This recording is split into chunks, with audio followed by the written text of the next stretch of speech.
Hello, everybody. Welcome back to Xbox Casuals, the Xbox podcast. I'm one of your hosts, Corey Deergan. Alongside me, as always, is the one who's rendered by AI, Josh Finney. Jesus Christ, this going downhill in a hurry. You want to hear going downhill, Josh? I have something. Sure. I have something to ask you. Oh no! What's the difference between a hippo and a zippo? As opposed to lighter. Well, yes, but I don't know. One's really heavy and one's a little lighter. I almost had that. You did. Jesus. I know. What do you call a pig who practices karate? A pork chop? Yeah, you got it. Nailed it. Did your kids give you a book of dad jokes or something? No, I found a dad joke thing on Instagram that I was scrolling through. It's like these little stick figure cartoons telling dad jokes. It's kind of unbelievable. Funny. Unbelievable. It's disgusting. It's absolutely disgusting. Oh, man. Good times, huh? Xbox. We both have one of those. Yeah. Two of those. Man, this it's been a busy, right? If you include like my 360, I probably have like 3 or 4 Xboxes in this house. Yeah. So, yeah, no, we have a lot tonight, but most of them are smaller stories. I want to spend time on this showcase announcement that we got today. Do a little bit of speculation there. Got to talk about the reception, respectfully, of both South of Midnight and the Minecraft movie.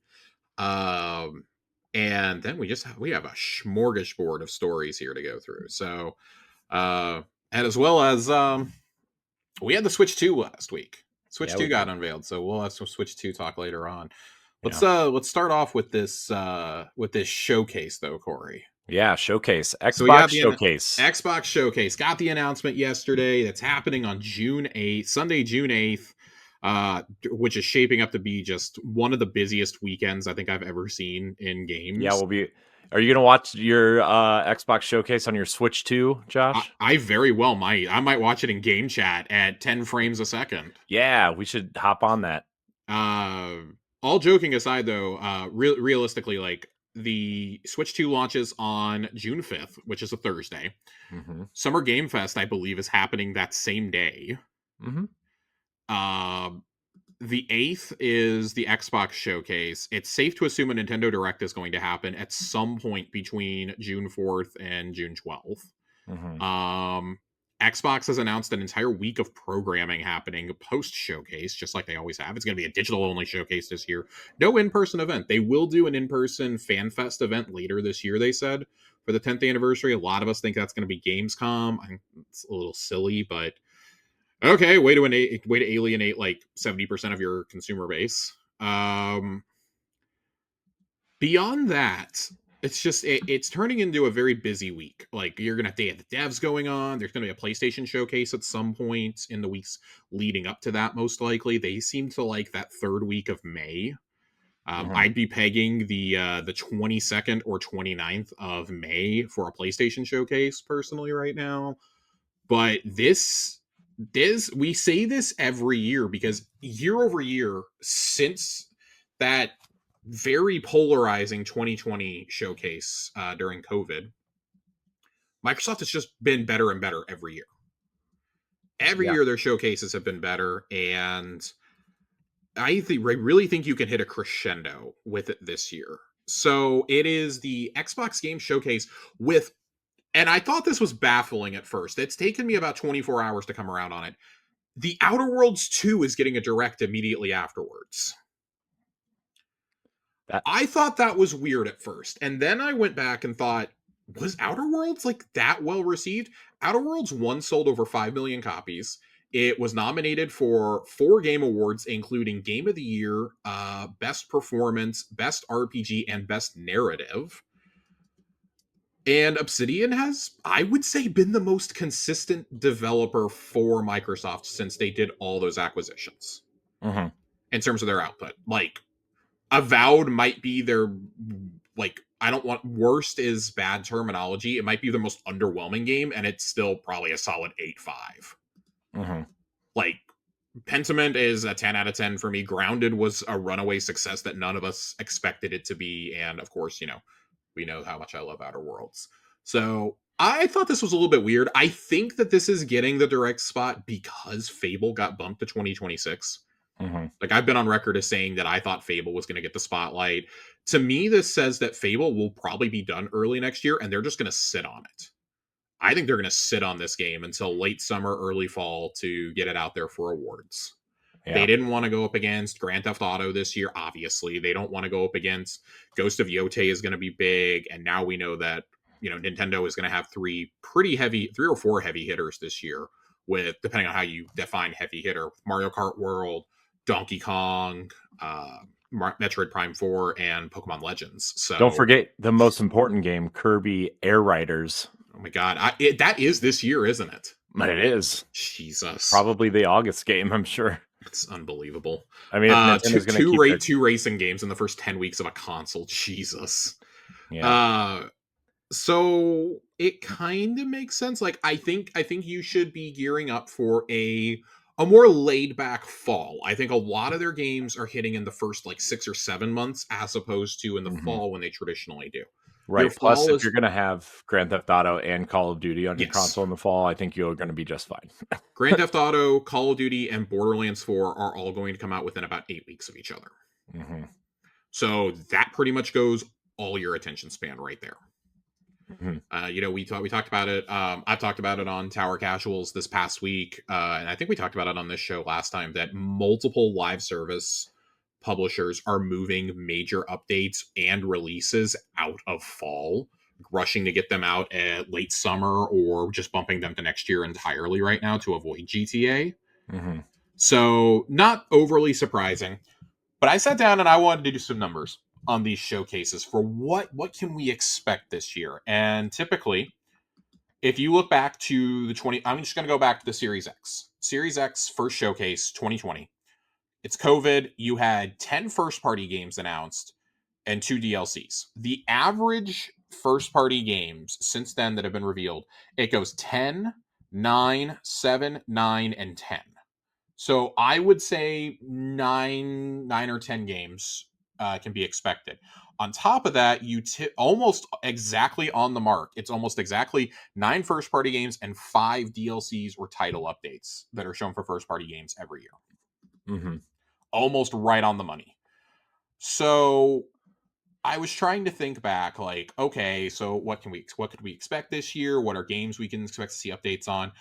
But then I was thinking, oh, well, how do you classify some of these other big things? Because they have a big thing happening almost every year. In 2020, it was, oh, the full Destiny franchise is coming to Game Pass. And like, in comparison to everything that's going to follow, that seems like a very small announcement. But that was Mm-hmm. big in COVID. That was big in COVID times. So in 2021, it's your first show with Bethesda. They announce all these games that are going to come to Game Pass, including the classic Fallout games, blah, blah, blah. We got the second wave of those. It's their first show with Bethesda. They bookended it with Starfield and Redfall reveals.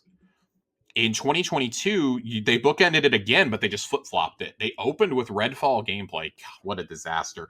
And they closed it out with Starfield. This is not a Starfield Direct. This was just Starfield. This is the first time we ever got gameplay. Todd Howard showed like 15 minutes of gameplay here. And Right. then, in addition, the big announcement that year was Kojima's game and the Persona franchise coming to Xbox. Right. In 2023, you get bookended with Fable and Clockwork Revolution. You got the first direct that they did, and I want to say that's the year that you got the Riot partnership. Mm-hmm. Yeah. On I'm PC. trying Right? to remember if that's the year that we got it or not. No, excuse me. That was 2022. 2022. So I was wrong. That was actually the year. God, 2022 was packed. I just did a quick Google, but yeah, 2022. You get that. And then last year, you bookend with Black Ops 6, Gears E-Day, and then you have a direct for Black Ops 6. So it feels kind of strange that we're going out to Outer Worlds. Like, oh, this is our second sci-fi RPG in 3 years that we're going to, well, really in 4 years that we're going to bookend this with. But Yeah. that shows, I think, a huge amount of confidence in this game. They think it's clearly going to be Game of the Year material. Them giving this the direct slot tells me not to expect too many big things this fall outside of outside of this Ninja Gaiden 4 and whatever the Call of Duty game is this year. Like that's a good enough lineup, I think, for anybody. Right. In a year with GTA 6. But that also probably points to early next year is going to be jam fucking packed. I think this also probably can dispel any thoughts we had of E-Day being a holiday title this year. I fail to see why E-Day would not be the game you would focus on here if it was coming out this fall. Right. Yeah. No, I don't think it is. I don't think really it is either. I do think it's before next summer, but yeah, I don't think it's the game here. So, which will be what next year will be what the 20th anniversary of Gears. Yeah, right? we've talked about this before. Next year's a really big year. It's the 20th anniversary of Gears, but it's also the 25th anniversary of Halo and Xbox.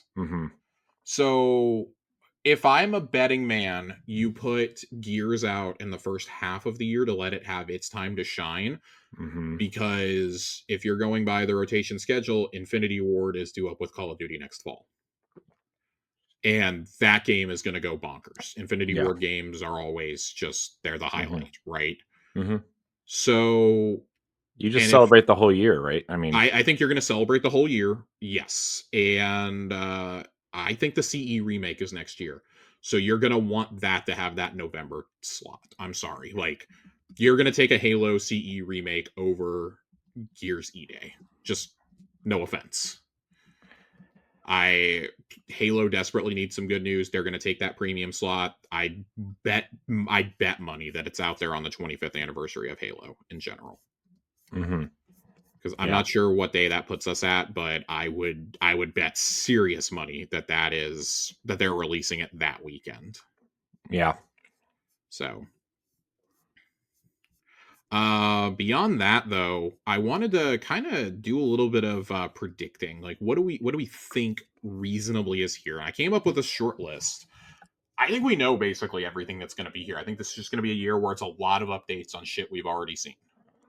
Yeah, I mean, I kind of expect to see an update of Clockwork Revolution. I think we'll probably see a little bit more of Fable. Fable gameplay has to be here. I would go so far as to say I think it opens the show. Like that is the way to make a statement. You open with Fable gameplay. Yeah, especially because like they're. Well, I mean, technically, the Outer Worlds is getting its own showcase, right? So technically, you're closing with that. But I mean, like the closer would be what? Maybe the announcement of the Halo CE remake. I think it is. I think you close with the CE remake or with the first footage of E-Day. I think those are the two things you could close with. Yeah. See, I wonder if they're gonna. Man, E-Day is so strange to where to put it, right? Because you already have it last year too. So I know it's. I don't think you close with it because you closed with it last year. I think you either open with it or I think you have to end with Halo. Yeah, you have to end with Halo. You have to, right? I mean, even if it's just unless you open with it. See, I don't think you open with it because I think when you do it, you have to put that 2026 date on it. But also, if you do, people are going to instantly go, or it's undated in general, like Infinite was when it was first announced. That's just like, oh, a reimagining of Halo, right? I think that you have to make it very clear that it's the CE remake and that it's just in development. I think you just slap in development on the end. Yeah. My bet would be you just show the very opening of that first level on the Halo ring in Halo CE. I think that's what you show. Well, is that certain affinity thing still going on? That Halo project? Man, we've heard so many things back and forth about this. I personally don't think it's happening because they've taken over developing multiplayer for the franchise in general. I mean, what? I can't Yeah. believe I'm going to say this. What if you reveal CE remake and the next Halo both at this show? I mean, I, You could, you could. but I don't love Well, that. I see. Here's the thing. I wonder if they're gonna. Man, they, it's so hard because there's so many rumored Halo projects out there, right? Including the Master Chief Collection on PS5 and Switch 2, right? Like, Yeah, I mean, I which we've don't. got a story on that later on. Yeah. So like, I think you kind of want to keep the Halo stuff in one bulk, but do you close with all of that? Like, I don't think you close. So the way I would like, because I wasn't even thinking the next Halo. I think you could tease the next Halo and just be like, oh yeah, we're gonna kind of like build this up over like 2 or 3 years, like we have before. you You're know not what would be? committing to a release date, and Mhm. then next year during your 25th anniversary celebration, you drop, hey, CE remake, it's coming this fall. It's a teaser of what the next Halo is going to look like graphically. Yeah. You know what you could do though, and like not even show like the game. It's similar to the Poncho Chief Mm-hmm. trailer, Mm-hmm. but not even that long. Like a 10-second thing of like this dark, maybe like inside of a Pelican or like one of the big ships, right? Like a Pillar of Autumn type thing or something for the next Halo. Like it's dark and then you just see the lights start turning on row by row by row, and then you just see Master Chief's helmet sitting there, and then you just see a hand reach down and pick it up, and then it goes black, says Halo now in development or whatever. Oh, man, it would be so good. I think Microsoft is so scared of doing things like this now. Mm-hmm. Like when they do it, they want to do a big ass CG trailer like E Day, right? Mm-hmm. If there's two games that would get something like this though at this show, it's Halo and it's something Fallout related. Something Fallout related is going to be there Yeah, especially because of like the because of show the show. is. Because of the show. But Mm-hmm. I want to go back to something that Jeff Grubb said about 2 years ago, that there were people inside Microsoft trying to figure out how they could fast track Fallout. And this was about a year before the show came out, year and a half before the show came out. They approached Obsidian, and at the time, Obsidian had too much going on because Pentiment had just released, but they hadn't released Avowed or Outer Worlds 2 yet. So Obsidian didn't feel like if Obsidian took it, it was going to take a few years to get that game like really going. The other rumor that went around was that they had also talked to In Exile. Mm-hmm. And I kind of wonder if maybe like I've pitched this in the past. You What if have. you just make a brand new studio to handle the Fallout franchise? Because Microsoft very like Phil did not want to wait for Elder Scrolls 6 to be done to get another Fallout. Todd Howard has said he doesn't like how long it takes them to make games at Bethesda anymore. And man, it wouldn't be, and it was emphasized this would not be Fallout 5, but like Josh Sawyer sent something really cryptic out last year, right around the time of the show releasing, of the box full of his notebooks that he was writing the story and the lore in when he was directing the game. Mm-hmm. What if this is his grand return to AAA games after Pentiment? I mean, that would be great. I don't know if there's anybody better in the industry to take on, or at least at Xbox, better to take on a Fallout game than Josh Sawyer. Yeah. So I kind of wonder that. I think at bare minimum, you're going to get the announcement that 1, 2, and maybe Tactics are getting remastered by In Exile. Mm-hmm. So we have to remember the In Exile team spun out of the original Interplay team that made Fallout.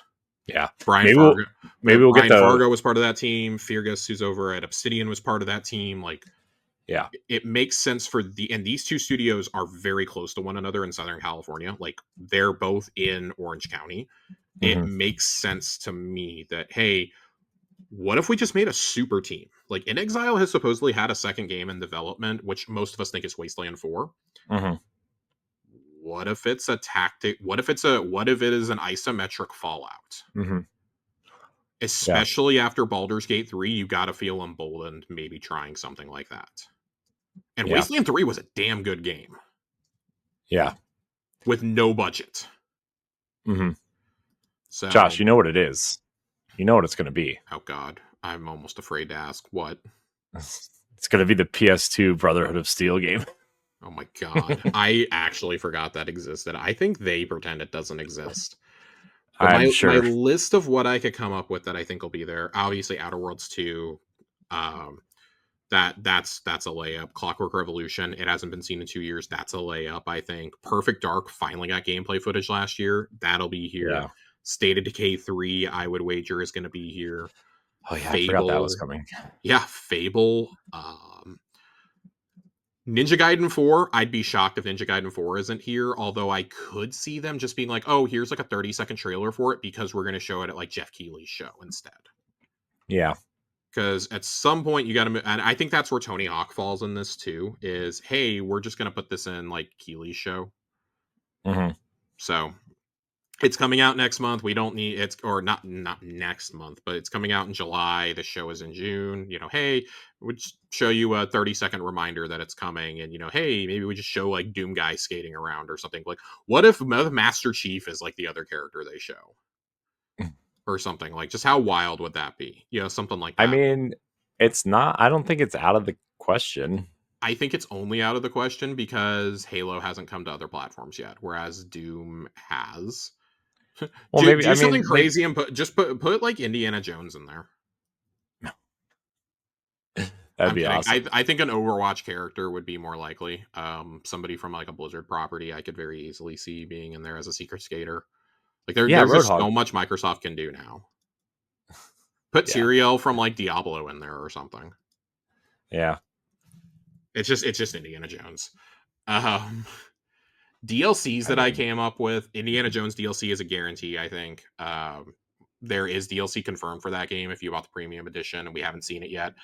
I think they're going to let it come out on PS5 and then just like let things cool a little bit. And then bam, they hit you with this in June. And oh, it's going to come out in August or September to keep it in that conversation for the Game Awards since it got, you know, screwed last year. yeah, So I think that's here. Maybe you get the first cinematic for the final Diablo 4 expansion since there's no BlizzCon until next September. yeah, Yeah, maybe you see something like that.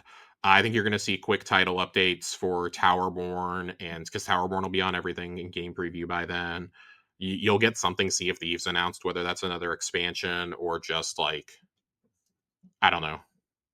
Again, like just promoting that Sea of Thieves is still kicking because it's doing ridiculous numbers still. And you're probably getting the second Starfield DLC here too. Unfortunately, I say yeah, unfortunately because God, I need it to just go away. yeah, Shattered Space runs so abysmally, it's not even funny. yeah. Going back to Sea of Thieves, just like Yeah, a go ahead. side thing. Did you see that it was the game that made the 18th? What was it like?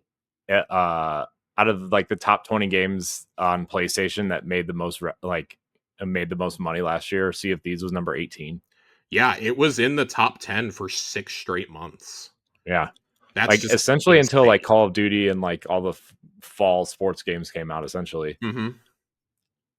Yeah, no, people love Sea of Thieves. We got some lifetime numbers on this franchise a few weeks back.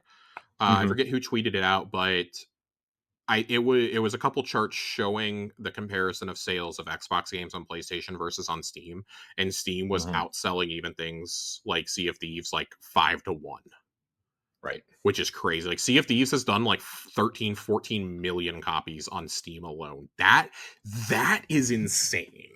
Especially because it's on Game Pass on PC. Yeah, It's sitting but right like there. I get why people don't like No, I Game know. Pass PC. It's so No, I know. shit. No, I get it too. I was just. um So those are the And games I kind of came up with that I feel like are layup. Call of Duty, I think it's kind of an enigma. I think last year they really pushed for Black Ops to be there and did a reveal sooner than they normally would because they wanted to remind people. And like Phil opened the show with this is the first time Call of Duty's been at our show and on our stage in 10 years. mhm, This year doesn't have that same oomph. This feels like, we got Modern Warfare 2 in 2022, and then 2023, you got Modern Warfare 3, which was like really more of a DLC in a lot of ways. That's what it sounds like this year's game is. mhm. So I don't know if they're going to be ready to show anything for Call of Duty. Call of Duty also just like gets its own events throughout the year. They show it at the NBA at NBA Summer League. They show it at Gamescom Well, traditionally.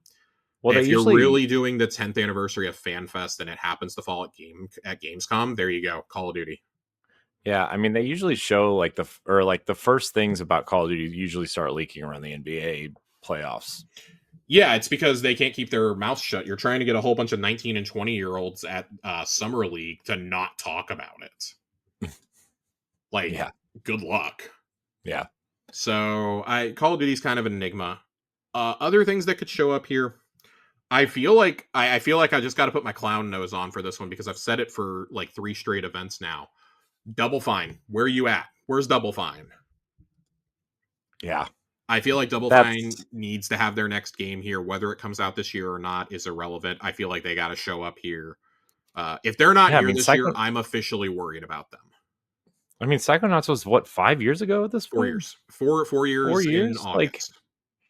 and they're, I mean, I know they're And a Tim Schafer smaller said this team. was going to be a much smaller game, and that it was already in development before Psychonauts came out.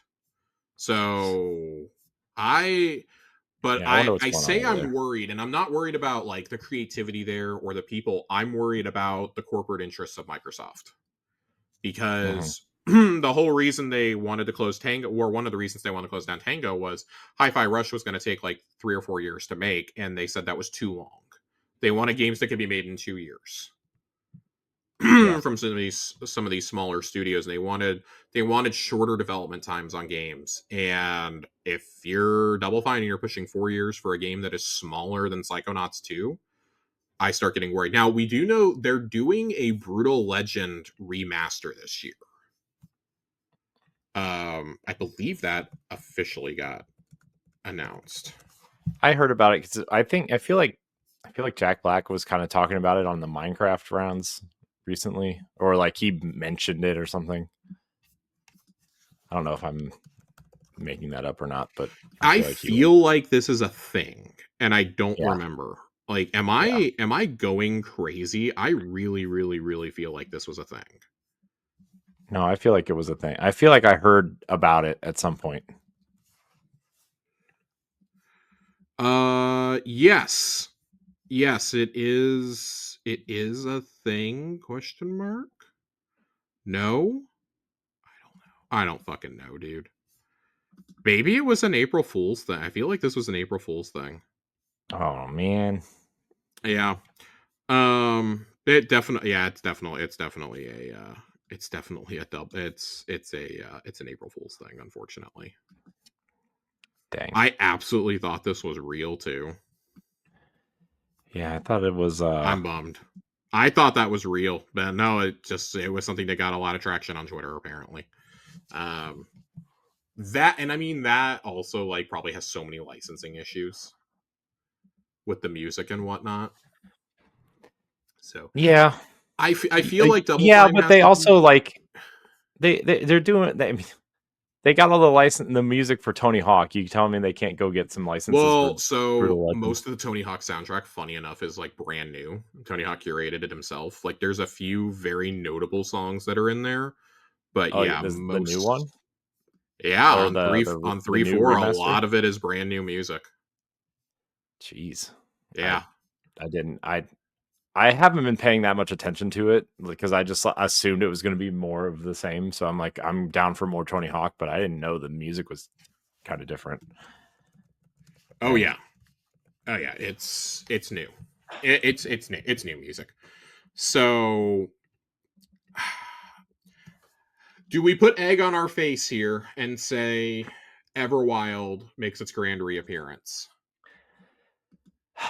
Rare I mean, I has to have something. Like, I'm sorry. There's no way that that game is not further along, or that you've only been doing Sea of Thieves for like 4 years and you've just scrapped Everwild at this point. right. I feel like it's got to be here. It's got to show up at some point. Yeah, I feel like it's time. It's a question of what shows up first, this or Contraband, if it's still happening. Avalanche hasn't put out a game since Just Cause 4. Yeah, Avalanche. But I like, I bet can Contraband even come out like knowing GTA 6 is on the horizon? Can that Right. even be a thing anymore? What if it's I mean, what if it's just shadow dropped because they just we gotta get it out, you know? Like, what if Oh it's one my of those things? god. I feel like a Double Fine game would be prime for a shadow drop. We've said that for a while too. I really thought Yeah, they were going to hold Towerborn and do it at the showcase like that. That kind of feels like they're burying it too, because South of Midnight just came out. Expedition 33 is coming out at the end of this month, and then a week later, they're like, "Oh yeah, here we've had this massive collaboration, like to get Clear Obscura out the door. Here's Towerborn in early access for Xbox. Finally, like 8 months later, right. and it's 2 weeks before Doom to Dark Ages. That feels like a game that they are just ready to bury. I've heard, Yep, and because it's only available, I think it's only available on Game Pass PC. I don't think it's been available for purchase on Steam or anything yet. interesting. If it has been purchasable on Steam, I have heard nobody talk about this game. Not a single soul. We heard people who were playing it at events were like, "This is a good, fun game." Yeah. So that's going to show up here with some kind of update. I Uh, wonder if it's like I wonder if it's just, like, completely broken and they just don't know how to fix it or something. Because I don't know. It is this team's first multiplayer game. This is the Banner Saga studio. right. So this is their first multiplayer game. Kind of wonder how that's going to go.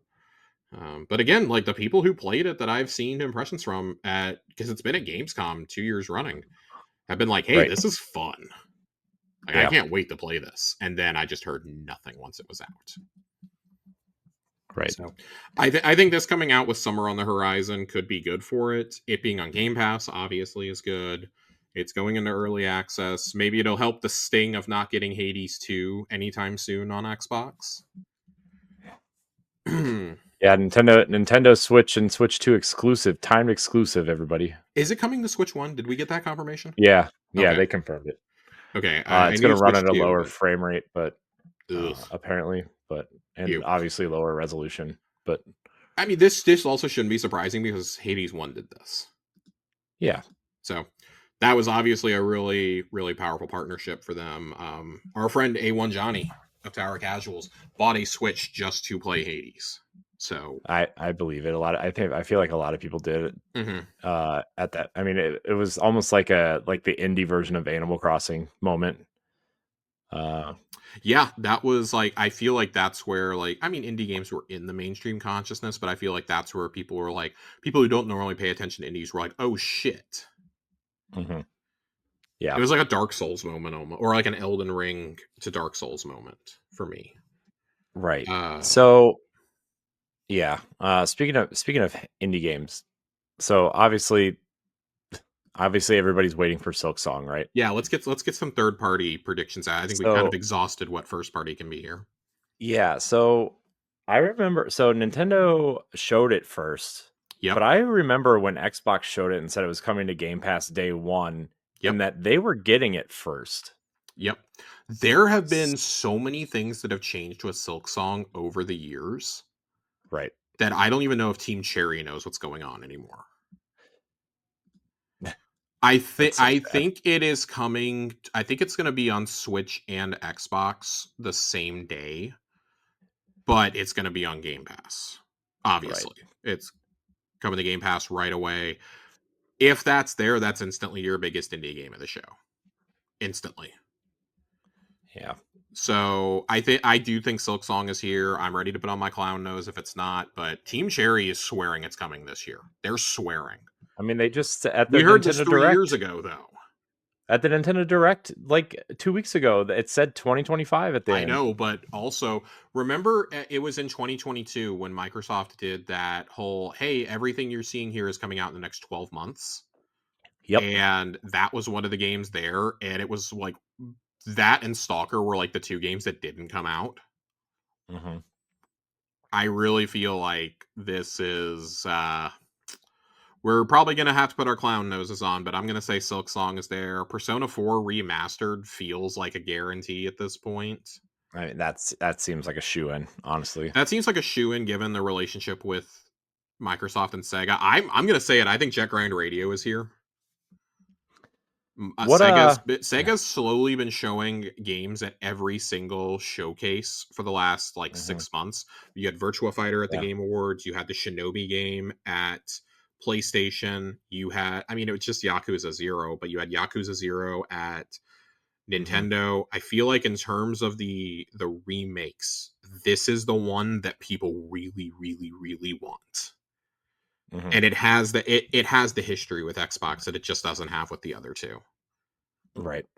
I would wager Keeley has another game to show from them. Maybe I joked about it for the Nintendo Direct, but I really do think Crazy Taxi is getting close to being revealed also because they said they're doing a new Crazy Taxi. Yeah, I feel like that's pretty. Yeah, Yeah, self-explanatory. yeah, Nintendo also has the partnership where they get to show basically every single Sonic game. yeah. So I Sonic also is feel like, basically a Nintendo character at this point. yeah, but I also feel like, and this is coming from a Nintendo fan. I feel like Nintendo has too much control over what they show because, like, Yeah. a lot of times, like, they won't, like, I feel like when they want to show like a third party game coming to their console, obviously aside from like the spotlight stuff that they did during the Switch 2 Direct, Hmm. like a normal Direct, like they won't they won't even acknowledge that it's coming to their console until they announce it, right?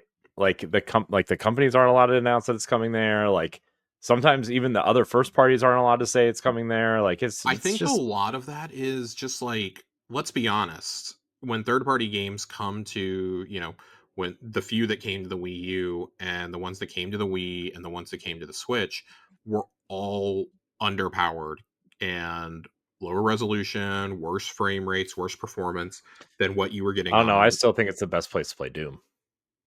I hate you so much. I just have indescribable burning hatred for you. I want you to know that. Uh, Uh, and I think that probably factors into it also because like Nintendo doesn't want to promise that things are going to come if they're not going to run well. Like I'll tell you, I'm really encouraged hearing about how Cyberpunk and Elden Ring were running supposedly. yeah. Cyberpunk did have a hands-on at the Switch 2 press event last week, and at Hmm. docked, it was running 1080p 30 frames, which is great Yeah. for a Nintendo console. I heard it has like a performance mode Yes, that is performance mode. that wasn't implemented in the in it wasn't in the demo Yeah, that they showed in the Nintendo store. So or the one whatever. that and everything I was seeing when they got to play it in handheld, it was 720 at 40 frames, which Mhm. for Cyberpunk, that might be a little rough, but pretty much everyone was like it was a smooth experience. If you can get that game running even at 1080 30 frames docked, that is great. Yeah. I I'm still think technically for a console game, that's probably one of the three or four most demanding console games right now. oh yeah. I think it's cool though that it's coming with the DLC though. You had to. You had the fact that that Yeah. is going to be like 60, $70 though is just horrendous. It's the Switch tax. I mean, it's still that I on hate that. Xbox. Like the bundle is still that It on goes on Xbox. sale all the time though. Like here's Right. the But I thing. mean, if you were If to this pay was full coming to price, all consoles on the same day, I would have less of a problem with it. The fact that this is a bundle that's been available for 2 years now and it's going to be $70 is just bad. yeah, but I mean, this happened. This is always Nintendo's thing. I When the know, game and comes that's why I late, don't it's like it. always. I mean, Watch Dogs was $60 on Wii U I when it know. had been out for 8 months on the other consoles, and it was already $20. Mass I Effect know. 3 was $60 when they put out the trilogy for Yeah. $50 on PS3 and Xbox 360. Right? Like it's just always been this way. It's It's always been this way. It's annoying. I don't like it. My I think that Respawn's next Star Wars game is here also. It's getting formally revealed next weekend at Celebration Japan, ooh, which is a hell of a I did place not to know announce that. an RTS, but okay. I did not know that was being announced there. Yes, Oh, it's that it's an it has a RTS. full panel and is being revealed there. Screenshots have already leaked out of it. That will be there and announced. I would wager that that shows up here. Respawn and Xbox just have a great partnership. EA Yeah. seems very content to just let things get announced there. We don't know yet if EA is doing their own event this year. I would say that they probably are. My guess would be if you don't see the RTS game at Xbox, maybe, and I don't know why you would do this, but maybe Jedi 3 is shown here. But I don't That'd be know why cool. you would do that here and not at Celebration. Yeah. When is Celebration Japan? April 18th through the 20th. Yeah, I mean, you could tease it there. I mean, you could show it there and do like a like Yeah. you know how they always say don't show the public, but here's this, right? So And the then all that RTS is getting a cell full phone footage panel. always. It's getting a full panel that will be streamed online. That has been confirmed. Right. I meant Every panel there is getting streamed because they're not announcing a new movie or anything.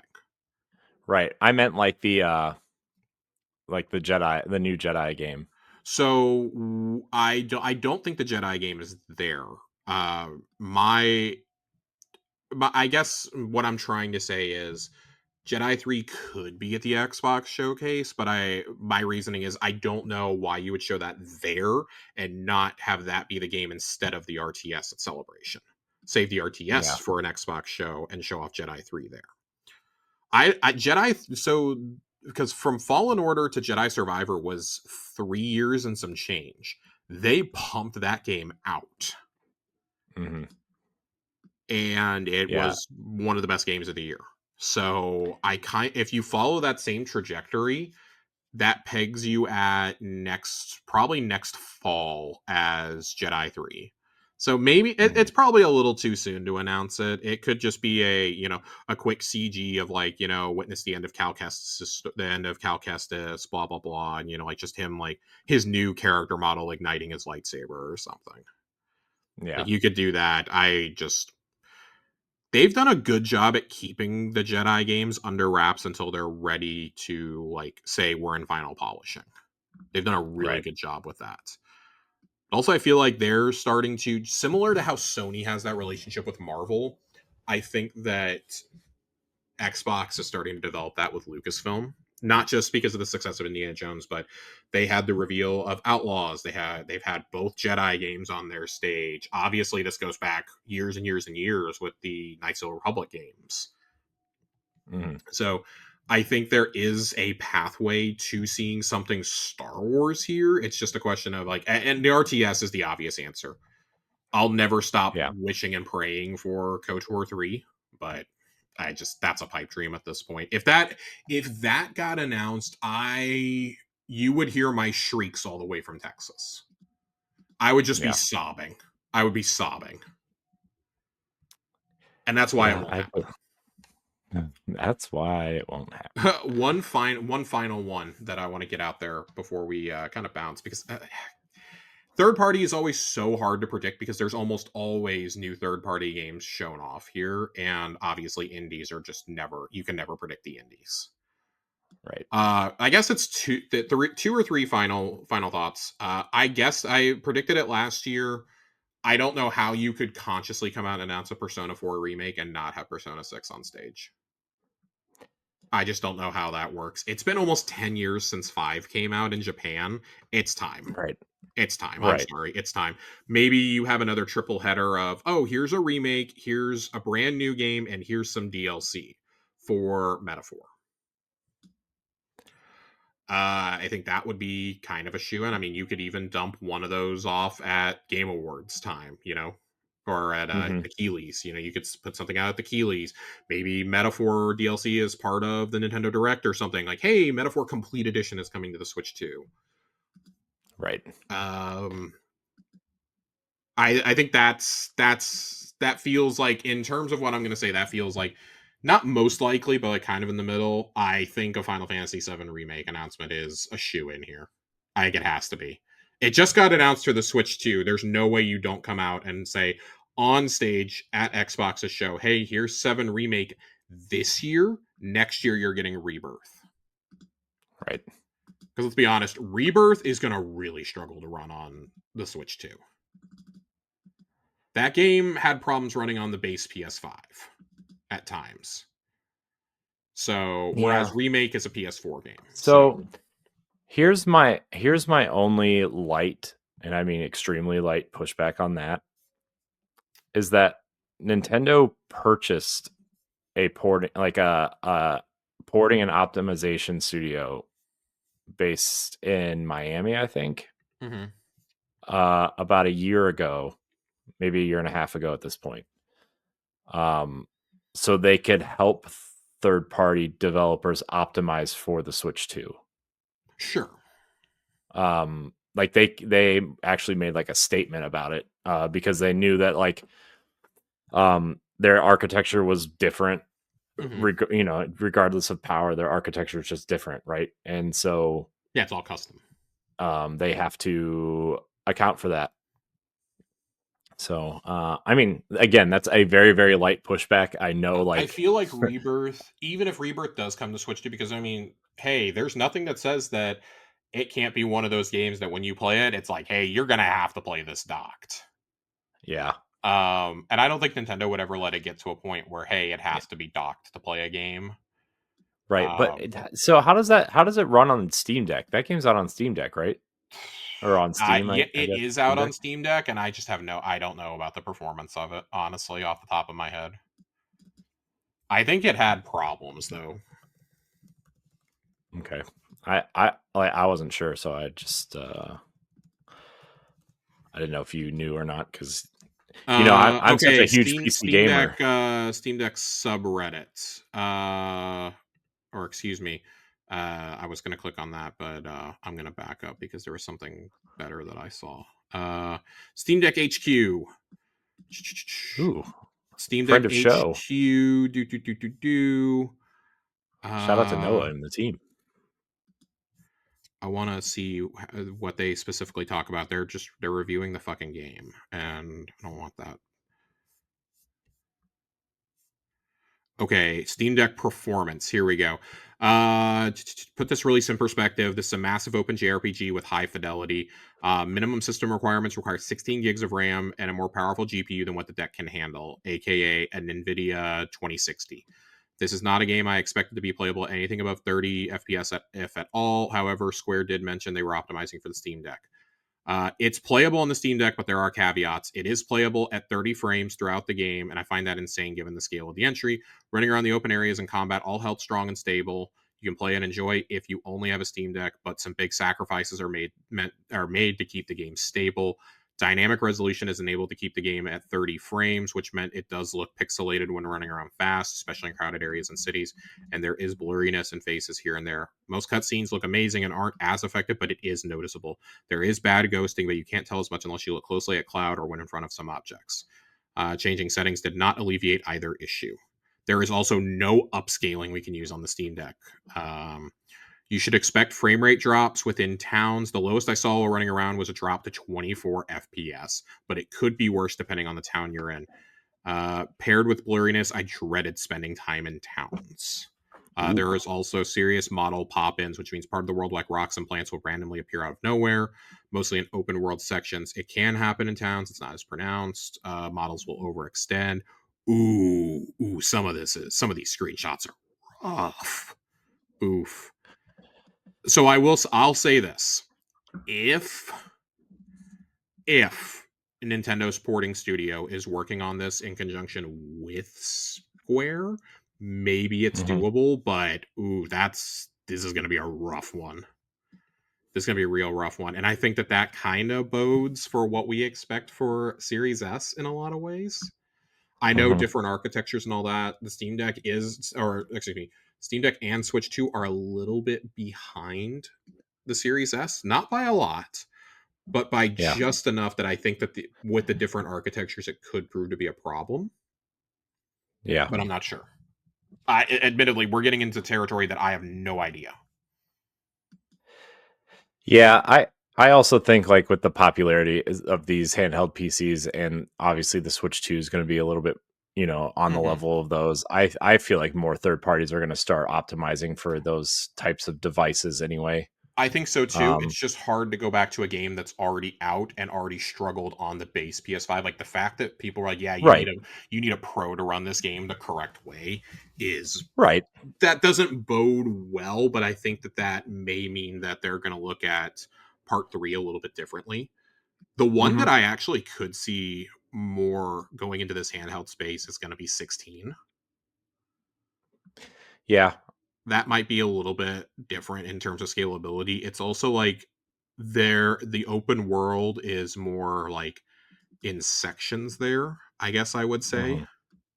Yeah. So, but final thing that I think there's like a 5% chance that this happens only because there is history of this franchise being there is the proper GTA reveal at the Xbox showcase.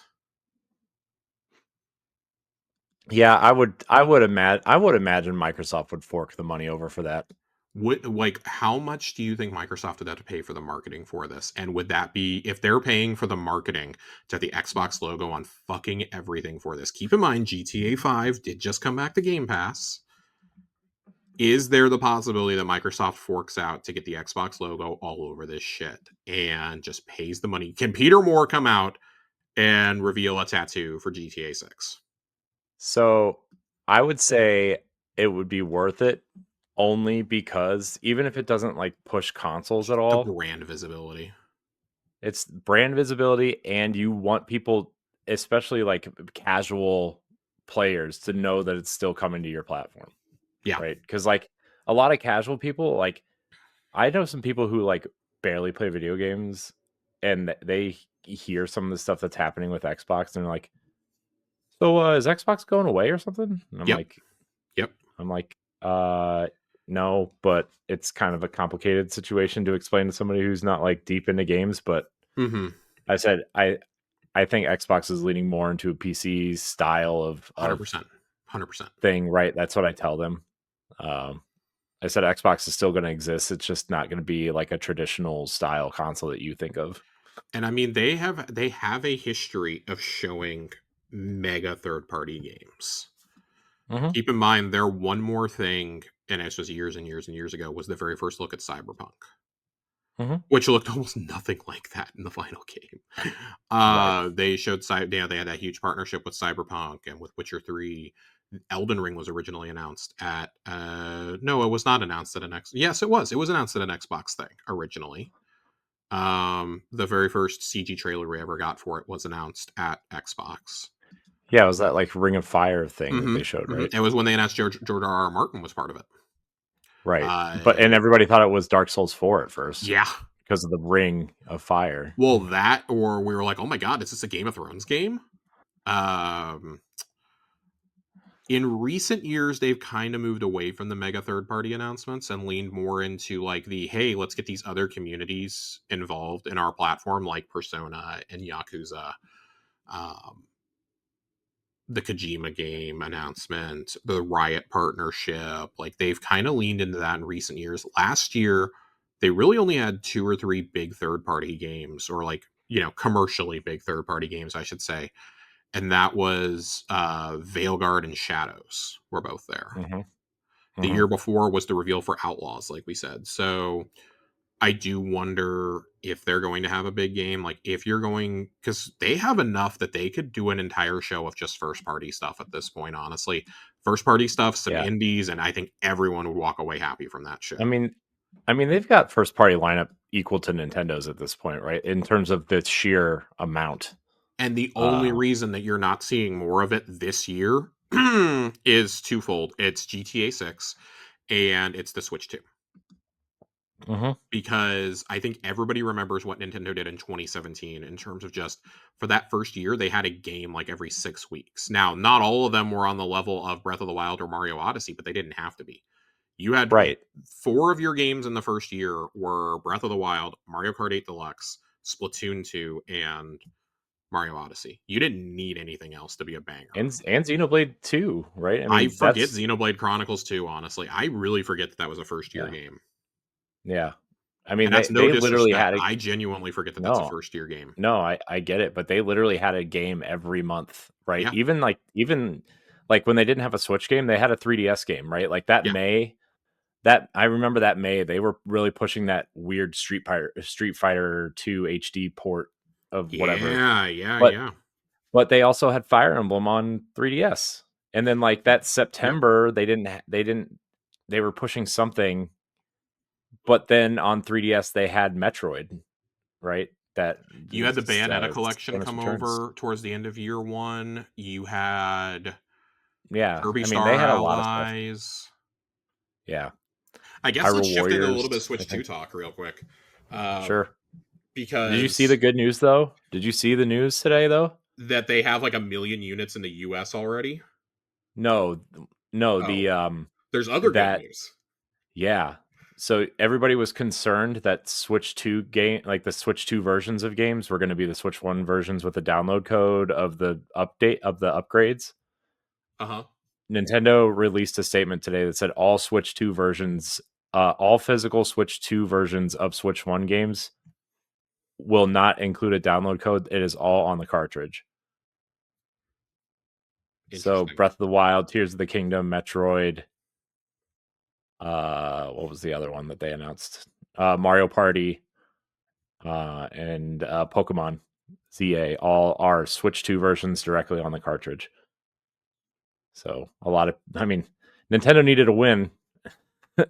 So that seems like a decent one, even though some of them are like 70 and $80, right? So That's a whole nother, and that's part of the reason why I want to bring up the Switch 2 is because this has bigger implications for gaming as a whole at this point. mhm, You and I did and we're not gonna go too deep on Switch 2. We did a whole recap last week after the Nintendo Direct, mhm, over on the Powblock channel. So go check that out. mhm, But the mouse functionality I think is stellar for this console. I think this is really cool. This is going to make games like Age of Empires coming over so much easier mhm. because they showed Yeah. Civ 7 running like that. But on top of that, what got me really excited because this was not a function of it I had thought about before.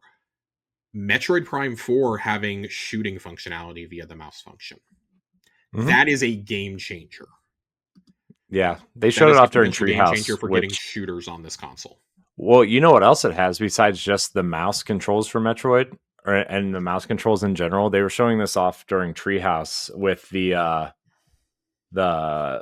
whatever that the tech demo that's not really a tech demo but should have been the Welcome packing to the game. Switch or whatever it's called. Yeah. The welcome tour, right? Yeah.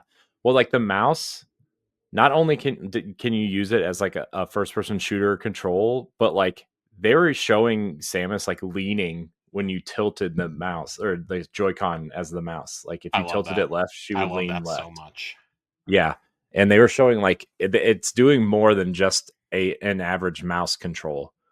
Bill Trennan was talking about it. For those who don't know, Bill Trennan's like the big head of translation over there at Hmm. Treehouse, and he was talking about it. He said, "Yeah, we wanted if we said we wanted to do monk when they said they wanted to do mouse functionality, they said they wanted to do like something different with mouse functionality." Right. So, I mean, it's kind of like it's almost kind of like the gyro controls when they added that to Splatoon, Yeah. for Yeah. 2 or whatever. What And it the best reminds part me is of. this is all optional. Yeah. So I think that's just really cool for innovation too. Like they pop off Hmm. magnetically. Remains to be seen how strong those magnets are. I'm a little concerned.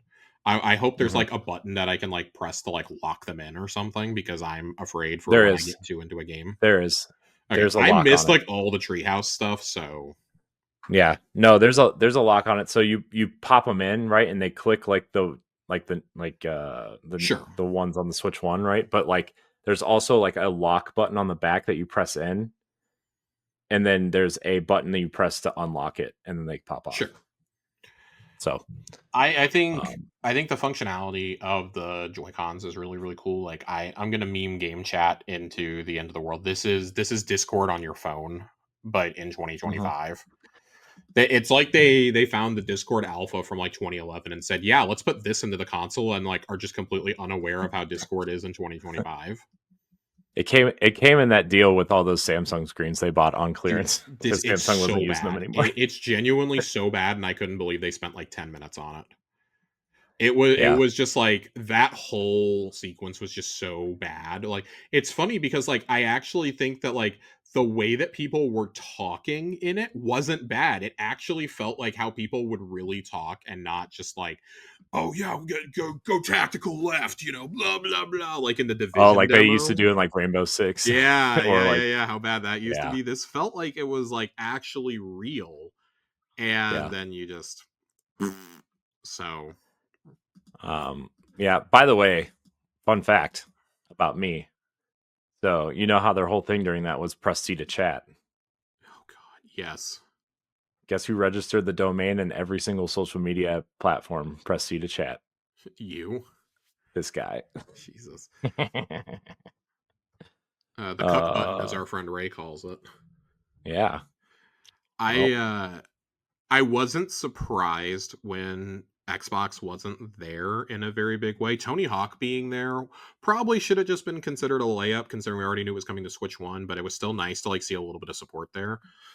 yeah. Tom Warren was on the Xbox Plus Two podcast. I've Mhm. got a translation here from an episode they did right before the reveal. It was a couple days before the reveal, where Tom said that he doesn't know if the full Master Chief collection is going to come to Switch and PlayStation.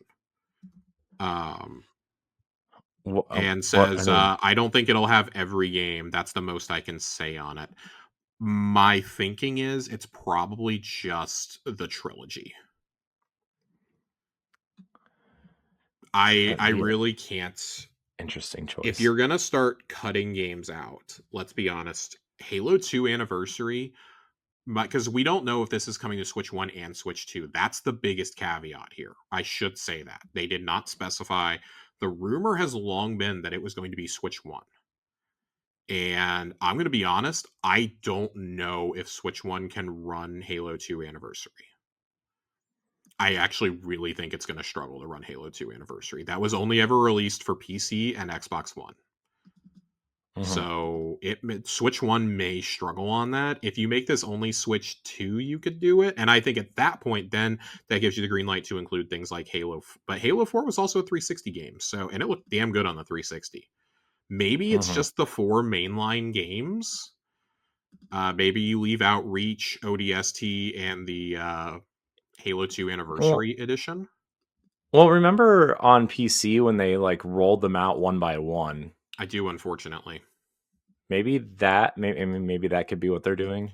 It could be, but I think that what we need the clarification here on is it coming just to Switch 2? If it's coming just to Switch 2, I think you get the whole thing. If it has to run on Switch 1, which I imagine Microsoft does not have game dev kits for Switch 2 just yet. They might now that the official reveal has happened. I think like Blizzard having them or Activision Mhm. Blizzard having them is a little different. They probably used their specific porting studio to work on this. Mhm. Um, it makes me wonder if this is just going to be the trilogy initially and then they'll release games like you said on a rolling basis to update it over time, or like, hey, you have a Switch 2, you can play Halo 2 Anniversary on here. Right. The other I'm thing just trying to figure out which games they would leave out the at other this point. I mean, I think that leaving out ODST and Reach would be the two quickest ones to leave out just because they're not Master Chief's Journey. Right. My other thinking is when he says it's not maybe not the complete collection is leave out Firefight, leave out, because remember how bad the multiplayer was on Xbox One for like 3 years with this. Mhm. I genuinely don't know if that's going to work handheld Or on Nintendo's online service in or on general. Nintendo's online services. Like those are two very real concerns for me. They probably would want Right. cross-platform, like PlayStation. If it does come to PlayStation, PlayStation's getting the whole shebang. They're getting the whole thing. Yeah. But I don't think even Switch 2, I don't know if they're going to get the whole thing. They may just get the campaigns, which I think would be really underwhelming for a lot of people. But at the same time, you have to understand you're buying a Nintendo console, and this is the trade off that comes with that is kind of shitty online. Mhm. Yeah. So I wonder if they learned though. I wonder if they've finally done something. the thing I think is the layup collection for them, though, is if they do a Gears collection, because all three of those games are 360 games.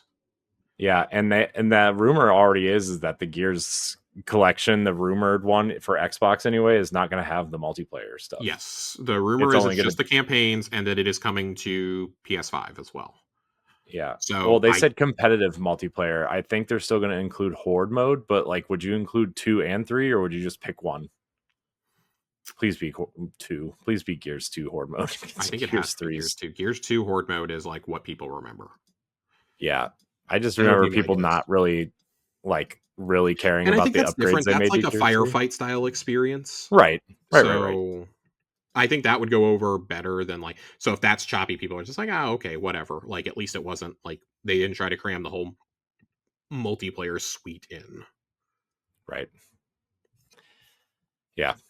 Uh, what else was I gonna say? I mean, the mouse functionality gives me further hope that I think Age of Mythology is a layup to come to Switch 2 this year. Yeah. We've I heard think some. anything I think anything tactics, like, mouse related. yeah, I mean, I think Gears Tactics might be a layup. Oh, Gears Tactics, that's a good one. God, That could would you be imagine the awesome. outrage of Gears Tactics is the one and not the collection? I I th- no, I I mean, I think I don't think people might lose their ever loving minds over that. see. And I I don't. love Gears Tactics. I think Gears Tactics is awesome. Gears Tactics is arguably the best Gears game I in the last several years. I don't I don't know if people would really care unless like the collection didn't come to Xbox at all, right? Like, I don't know. I don't think people care as much as I would want them to about Gears. Yeah. Uh because I'm pretty sure I was like the only person upset that they weren't going straight to 6. I mean I kind of am too, but I understand the angle of like Arcus and Dom reunited before the actors get Sure. too old. Right. Um The only way that bringing the collection to other platforms makes sense for me, though, if you're doing either of these, if you're doing Halo or Gears, is that you're gearing up to put, no pun intended, you're gearing up to put those next entries on those platforms, which I think it's just a matter of time now that Forza has made the jump. But I still think that's kind of like Halo is going to be like the last thing they do that with. Yeah, The Halo's going to doing a be, CE remake is one thing, putting the next Halo game on there in general is another thing entirely. yeah. So, but at the same time, like PlayStation can't seem to make a decent first person shooter to save their lives. So, Hmm. the last thing I want to say about the Switch 2, these game prices. It's really bad. It's really fucking bad. 80 I don't see, we I don't care. I think people are blowing it out of proportion, I to don't be think people honest are with you. blowing this out of proportion at all. I This is the argument that Ed and I got into on our recap show. I I think there's one $80 game that they're going to support for 10 years for I free. still think it's a problem. Sounds okay to me. I still think it's a problem because not Nintendo in themselves. I think it's for me, it's No. more that Nintendo is the first one doing this.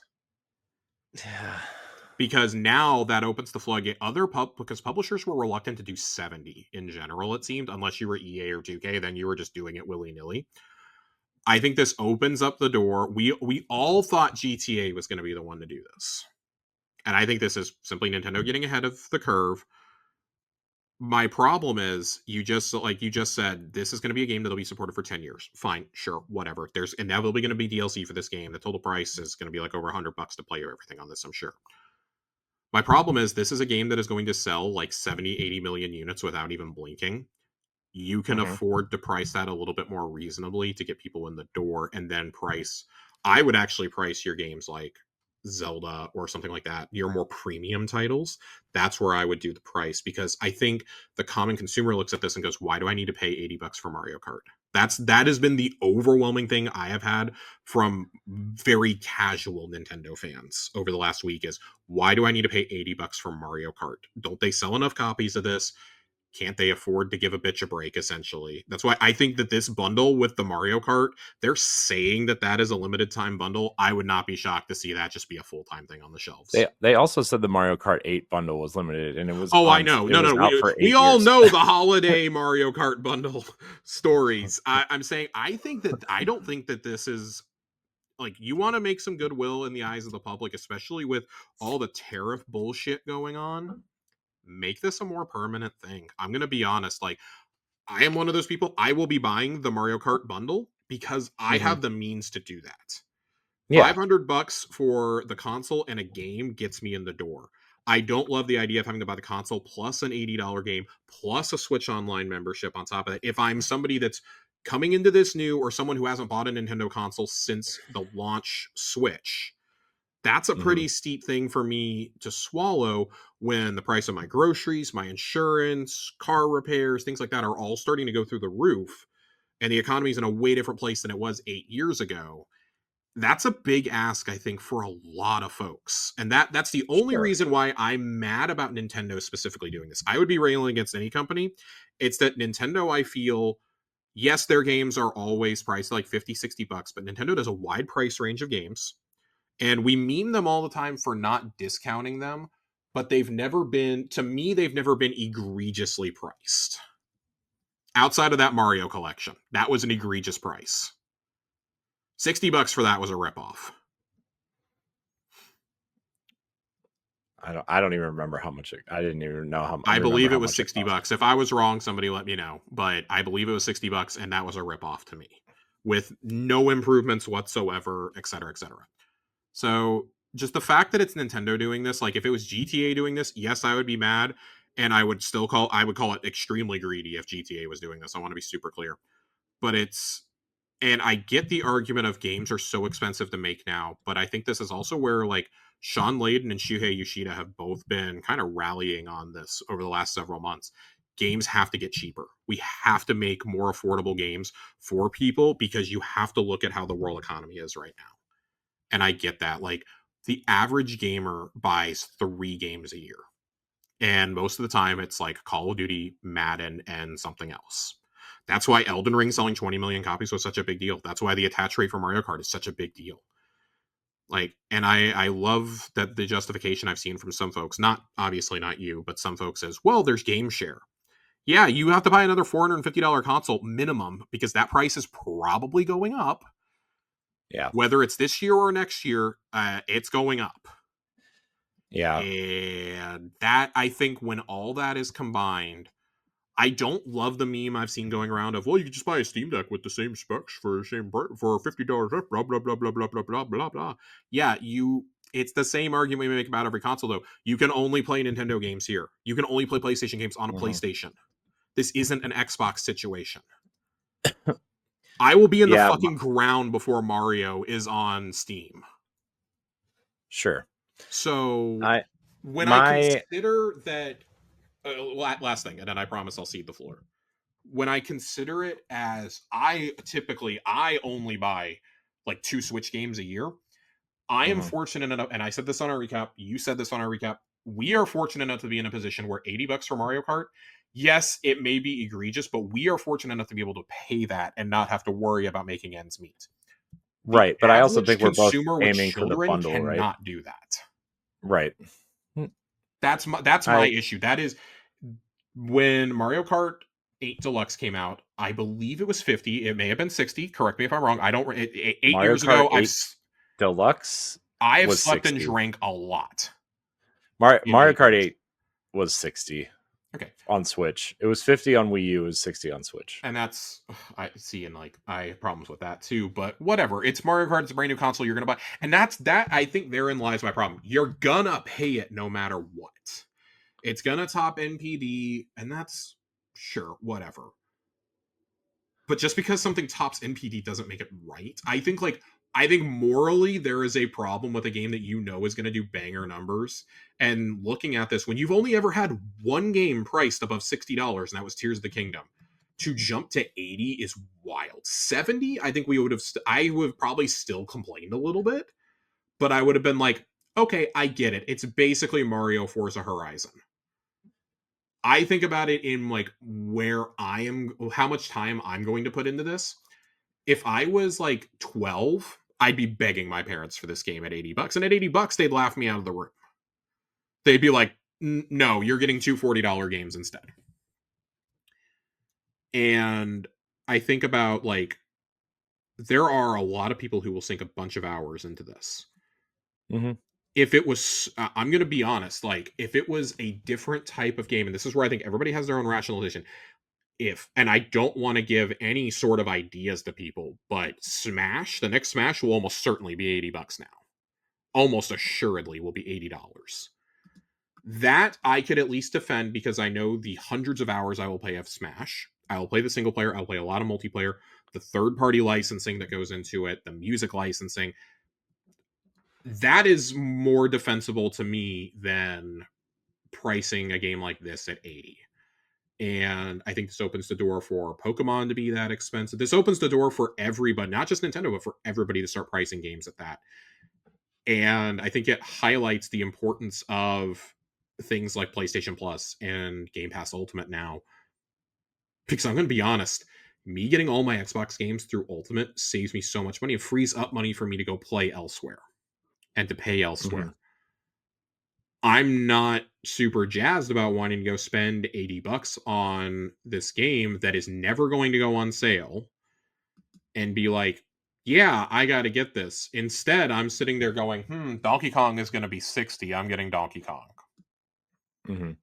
That's the pathway I'm going with this. So yeah, I think it's like a personal thing. Like I have gone on the record of saying I will not spend $80 on GTA. And that's a game that I know with GTA Online, I'll sink hundreds of hours into probably. I don't like how we have so rapidly gone from 60 to 80. Miss me with the inflation bullshit too of like, well, NES games, the way they were priced, like they would have cost us like $200 now. Like that's not the point. That's not the point. Art is very expensive to make these days. I get that, but when we see stories about games like Spider-Man 2 costing $350 million,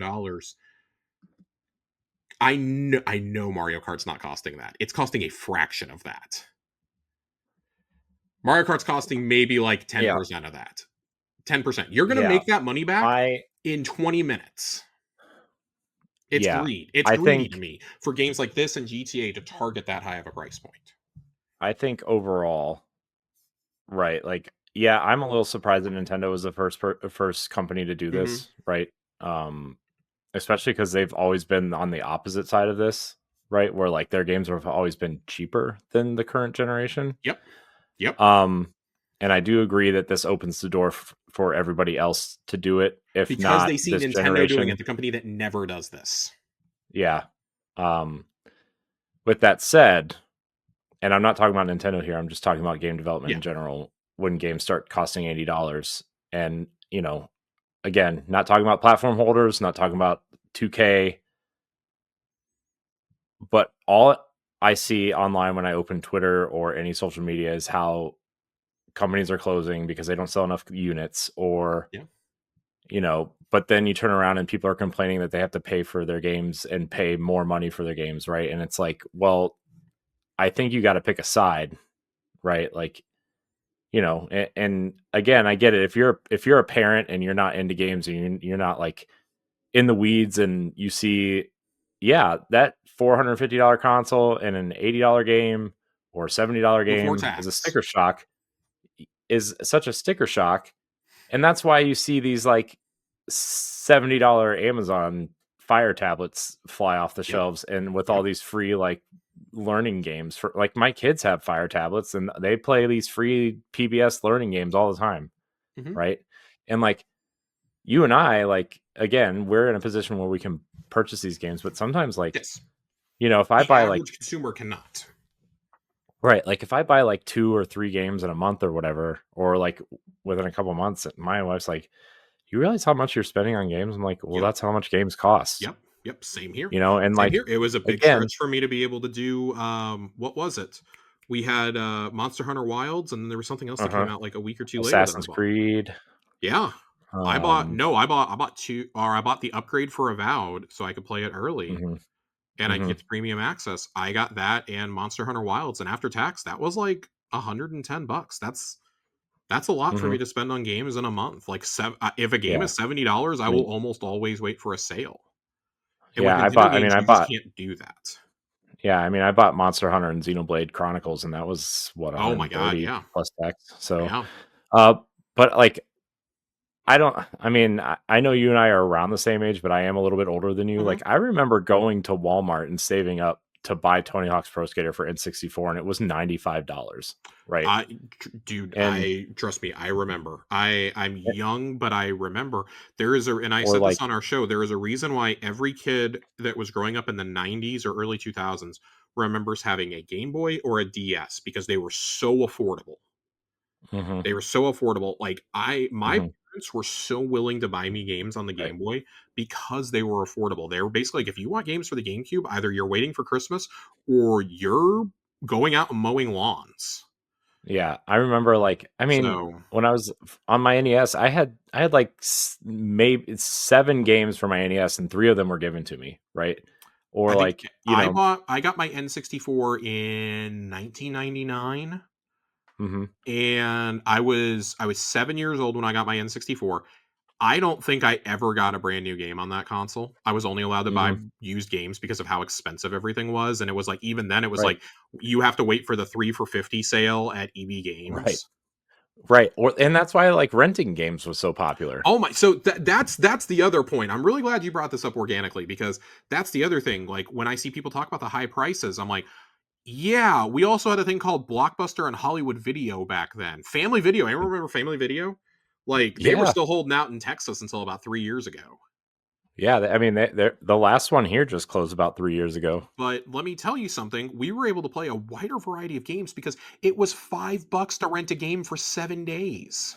I rented Majora's Mask for like 5 days for like $3. I It was cannot tell awesome. you how many times I rented games like Turok 3.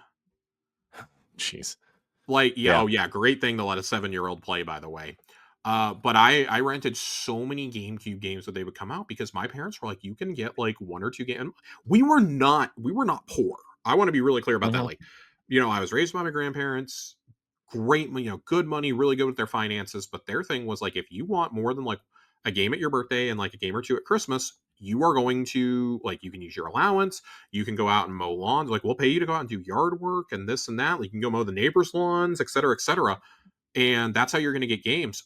I as a young kid got into the habit of renting games because we had one of those hmm blockbusters with a game rush, so we had a whole gaming section, Oh yeah. and buying used games. I was getting to games a year or two late because they were so much more affordable for me to get, and that trend really continued until I was probably in college, maybe up until like the Series X, until not Series X, but until like Xbox One came out.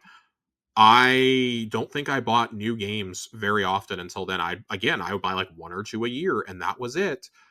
And it I think so for like us, we look at that and we're like, okay, the sticker shock is like it's not as bad because we remember paying those prices, but also like, damn, we had an alternative. You could go rent games. hmm The first platform holder that figures out a way to let you rent a game for like $10 for 5 days is gonna do gangbusters. Well, I would argue that Game Pass and PlayStation Plus are the replacements for renting Sure, games. sure. I mean, you don't I have to mean, can like I be real? go to the I wall. still occasionally sign up for GameFly. Yeah, I mean, I know. I mean, our friends over at Secret Friends Unite, Todd Oxtra, still subscribes to GameFly. Hmm. Well, it's You know, great for I him. He's got a kid. yeah, and I'm like, I just remember going to Blockbuster wanting a specific game, and you would go, and the whole wall would be like the advertisement for the game, and they would all be gone, and then you'd have to pick something really stupid like Tonic Trouble or something stupid. Yeah. And I would want 1080 snowboarding, and they Hmm. wouldn't have it, so I had to rent Twisted It Edge. forced you to play different games, and I feel like hmm we got such a bigger exposure to games when we were kids because of that. hmm There's games I never would have played on on the GameCube without that happening. Like that was about the time Right. where I was like, "Oh, I started reading gaming magazines." Like I started reading Game Informer the year that the GameCube came out, hmm and started being like, "Oh my god, like I want to play these games." And I remember convincing my parents that because it was on Nintendo, it was family friendly, Yeah. and getting in so much trouble because one of the games I got was the Resident Evil remake, Oh, nice. and then like Metal Gear Solid Twin Snakes. Yeah. Like 11 years old getting twin snakes, and like, hey, that'll fuck you up for life. Eternal Darkness, like games of Geist. Remember Yeah. Geist? Oh my, do I remember Geist? Yeah, man, that game was So, something. like, when I think about the prices of games, like, yeah, I'm sympathetic to the argument of like, well, games would cost so much more these days, and like they used to cost a whole lot more, and like I get that. We also had methods to go play them for like a tenth of the price. And Yeah. that's why I still love I love programs like Game Pass and PlayStation Plus. And unfortunately, Nintendo is I'm sorry, like I love Nintendo. They're never going to do that. No, I mean, Switch Online we're does not lucky. count. I mean, we're lucky as Nintendo fans that Nintendo Online exists like it does, because Nintendo 10 years ago probably wouldn't have done that, right? I mean, No. look at the Wii Virtual Console versus the Wii U. They still charged you, right? Dude, the Wii Virtual Console was so goaded. Yeah. It was so good. Like it still blows my mind that like and herein lies like and this is just a bigger problem with game preservation in general. They'll let you stream the games and download them. They won't let you buy them digitally Hmm. for their older games. And I think that's why like when we think about Xbox going the handheld PC route and they've been trying to figure out avenues to get your 360 collections onto there. Hmm. This highlights a bigger problem of well, what happens when you move on from like the architecture you've been developing on because like if they move into that that's totally different architecture Hmm. from an Xbox. True, So but and when they've you said look that at that that, is a big problem for them. right? But I think eventually, not not now, but I think eventually the technology will outperform the issues and Sure. just brute force its way through, right? Like, I mean, Sure. that's kind of what they're doing now with emulation, right? Like with the original Xbox games, at least, Mhm. right? They said they're brute forcing their way through And that's because, why you only have a selection of games. mhm, yeah, and I And mean, I think like with and 360, that's that's that it's easier and right. whatnot because you already had the backwards compatibility work done for Xbox One and it kept the same architecture. Now you're kind of shifting back.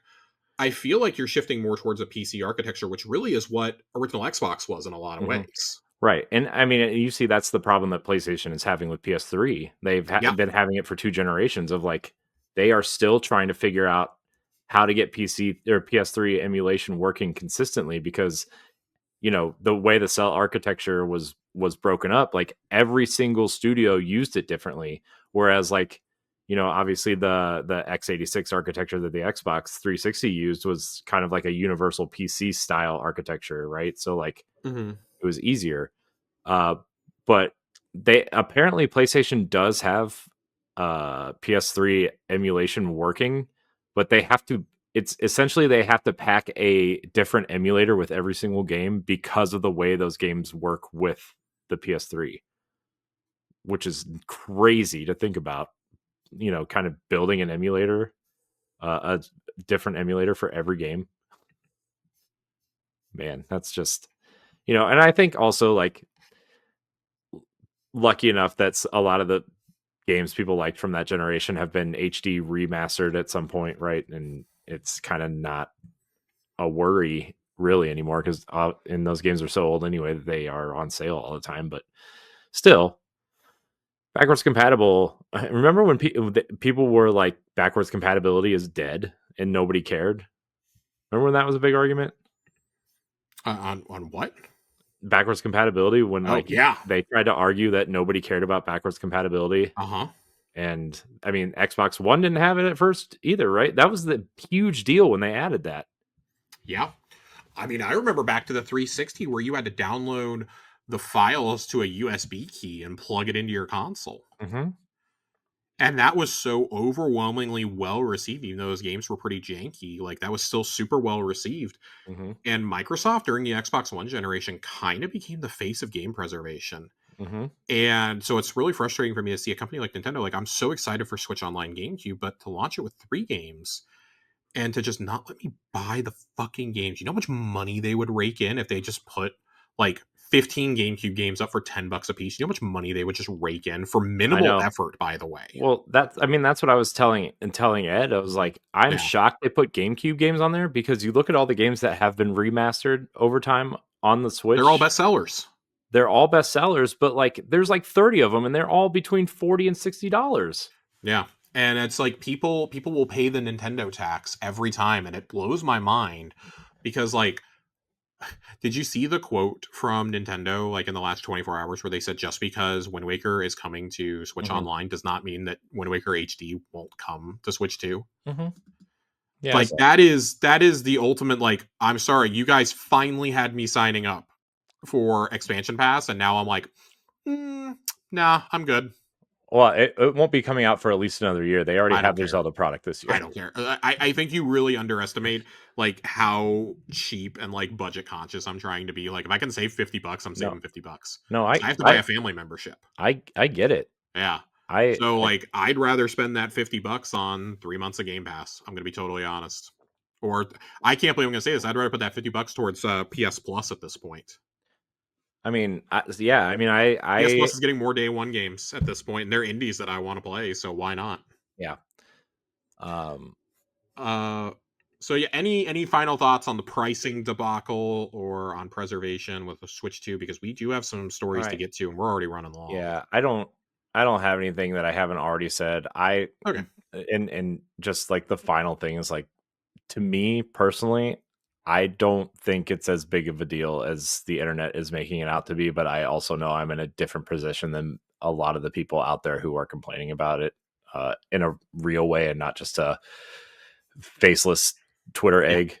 So, Yeah, I think that's what we have to take into consideration is that, mhm, like, there are very real people with these concerns and not just mhm, saying it because fuck Nintendo. Like, there are yeah, there are real people who are going to have a very, very hard time affording mhm, new consoles and games. And, like, it's not just limited to Nintendo. Like, Xbox, funny enough, has become like the most budget friendly of the current gen yeah, consoles with the yeah. Series S. And I think that's what people were counting on, is that Nintendo was going to be the budget friendly thing, right? And I mean, it's the Switch at $300 was such a steal for what it did, right? yeah. And then the Even if you Switch couldn't Lite, play third-party games, like, as an indie machine and a Nintendo machine, it was fantastic. yeah, The Switch Lite is a technical marvel.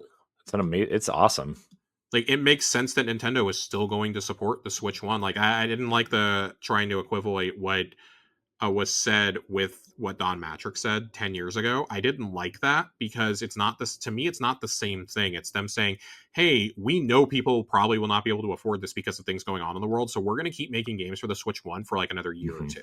Yeah, This is nothing different than what and Xbox and PlayStation both said with their consoles. right, and are still doing, right? I And mean, in some ways. honestly, there is a realistic, and it's a kind of a harsh way to say this. If you want to play the best versions of these games and you give a fuck, you're going to buy a Switch 2. Mhm. It's like trying to play Ragnarok on a PS4 versus a PS5. It's night and day. You are not getting nearly the same experience on a PS4. You sound like you're taking off for Hawaii when you play it there. Yeah.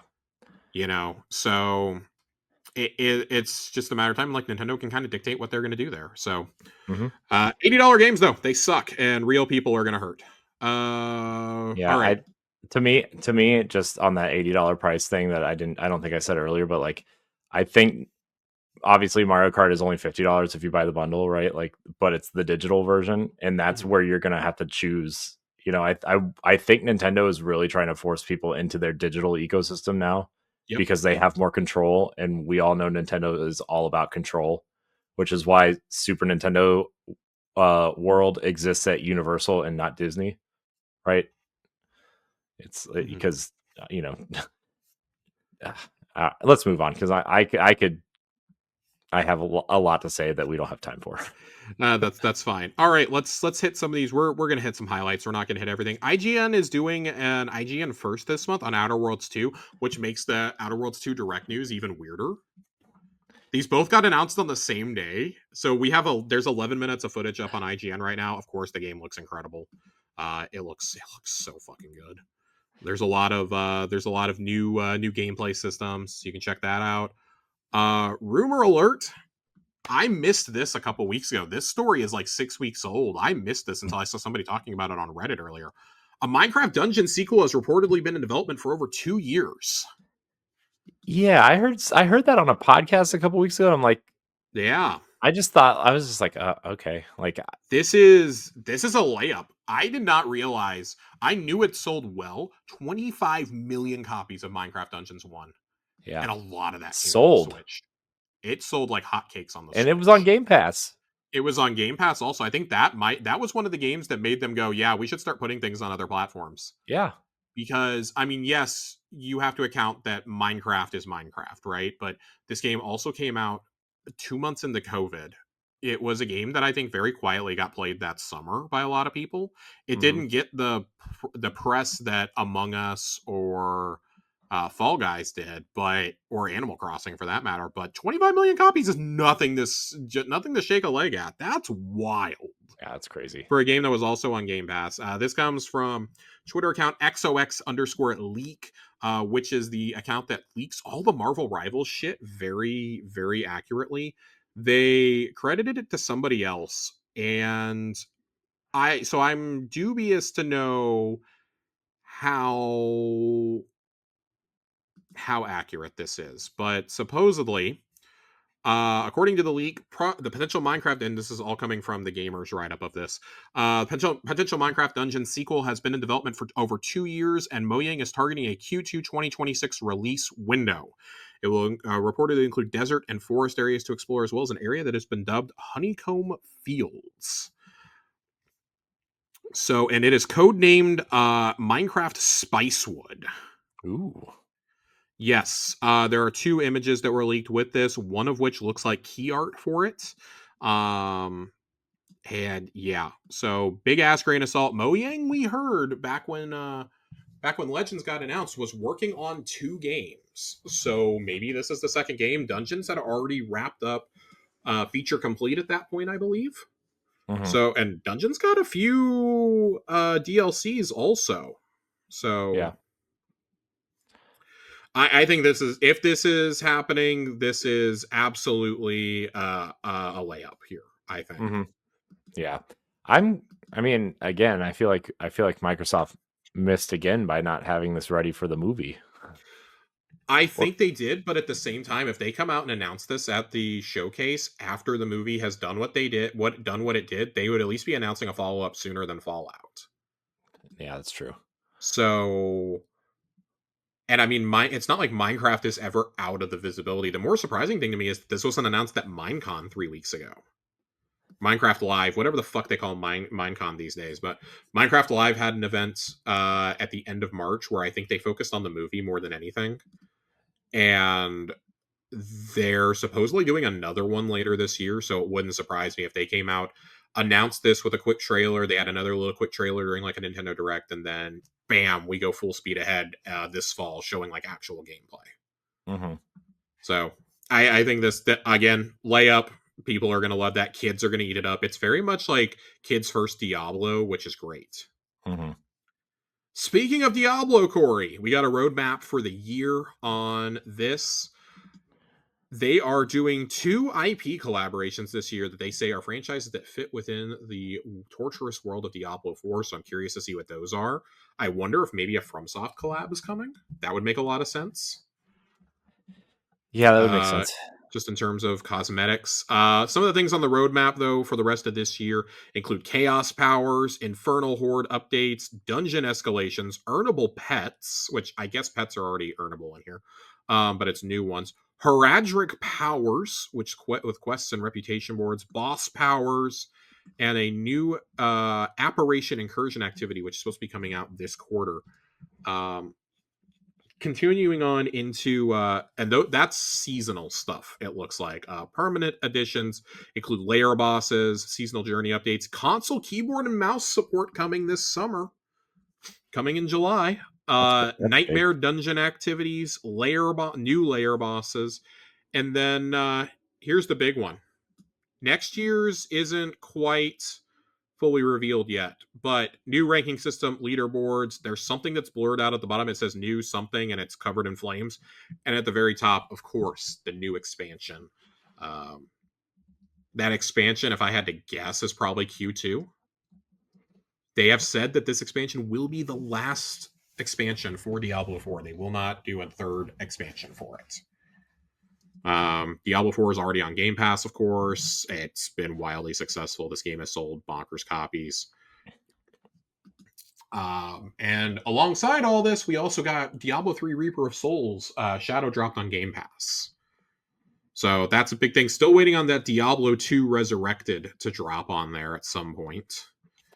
Yeah, I'm Uh, kind of surprised that's not on there. Although, like, you can kind of get that pretty cheap. In that, what sure, the bundle comes it's. with three, right? Two and three, right? I think they did a bundle like that. I don't There, remember there's exactly. there's one on Switch that's like that. It's like the ultimate edition of Yeah. Resurrected. It comes with 3, Speaking so of games for Switch 2, Diablo 4. yeah, that seems like a Diablo 4 feels like it should be a shoe in. especially with how popular Diablo 3 was when it came out on Switch, right? Like, Yeah, it had special content also. yeah. So Also with like all this cross progression stuff going on, and cross progression, but also like I just keep thinking about the mouse functionality. mhm, I yeah, think that would just be so cool. So yeah. I mean, that's gonna make not that Overwatch is popular, but it's gonna make games like that even more interesting on on Switch too, right? I mean, sure. I don't know why Overwatch was the one game that came to my mind, but uh, Overwatch. God, what a disaster. Do, do, do, do, do, do, a smorgasbord of games hit Game Pass this week over the last week, including Borderlands 3 Ultimate Editions. The Ultimate Edition, not just Borderlands 3, it's the actual one with all the DLCs. Diablo 3 Reaper of Souls, South of Midnight, Descenders Next, and I think Descenders Next came out. I don't remember if that got delayed or not. And a game that people are hailing as one of the best games of the year, and sounds like it could be a front runner for some of these indie awards at the end of the year, similar to Blatcher last year. Blueprints. yeah, I saw somebody post Blueprints about that. taking the gaming world by storm right What? now. So what is this game? Blueprints is one of those games that was shown at, I believe it was at one of the more recent uh, Xbox ID at Xbox showcases. It is a puzzle game, is what it is. Inside of a house. It's puzzles. Hmm. It's made by or published by Raw Fury as well, and we love Raw Fury. But this game came straight to Game Pass Ultimate and to Hogwarts Legacy. So it's like a roguelike puzzle game. Hmm. That's what I wanted to ask you about Switch 2. What's up? Third party games that are already on Switch 1. Do you think they'll take advantage of the Switch 2 version upgrade thing? I don't know, because the only games that we saw that are going to take advantage of it are Nintendo games. Yeah. This might be a thing that Nintendo's like, no, it's only for us.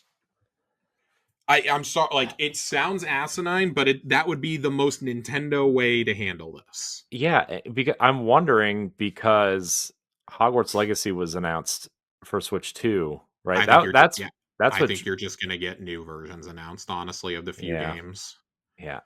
Control, I imagine Control will release with the Ultimate Edition.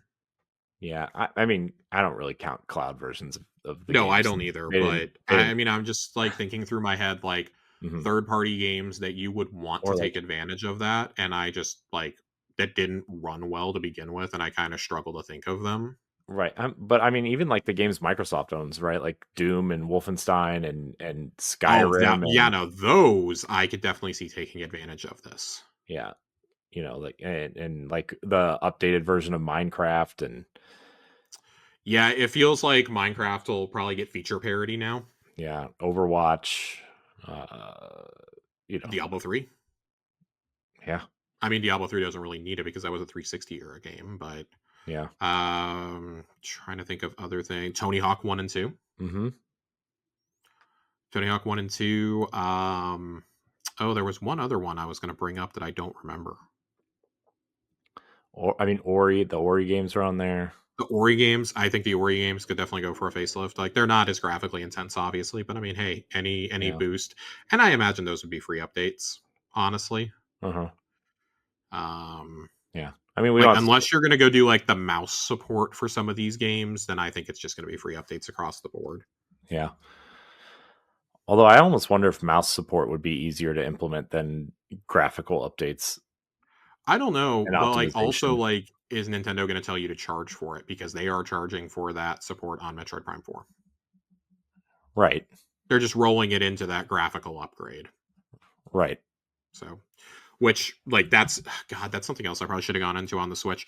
I've gotten really spoiled by smart delivery, I know. That's what I've been thinking because like I see all these like obviously the PlayStation stuff is like a $10 upgrade which I and like hate. I fucking hate that. I think it's dumb too. But and then it came out that the Switch updates are going to be $10 if there are no expansions and 20 if there are, right? Like that Kirby And then update. there's some that are just free. Yeah. It makes no sense. Either make everything free or everything paid. I'm What? sorry. Yeah. I think I wonder though if that's just because of the sheer power of the system. Like I'm gonna be just really really mean for a second. I should not have to pay $10 for Breath of the Wild and Tears of the Kingdom to run at the rate that they should have run when it first released. Those games ran very poorly in handheld mode. I shouldn't. And Breath of the Wild was a Wii U game for God's sake, and it Hmm. still ran poorly on the Switch. Tears of the Kingdom was damn near unplayable at times in handheld. I should not have to pay $10 for that and a phone app. I'm sorry. Oh, you don't want Zelda notes?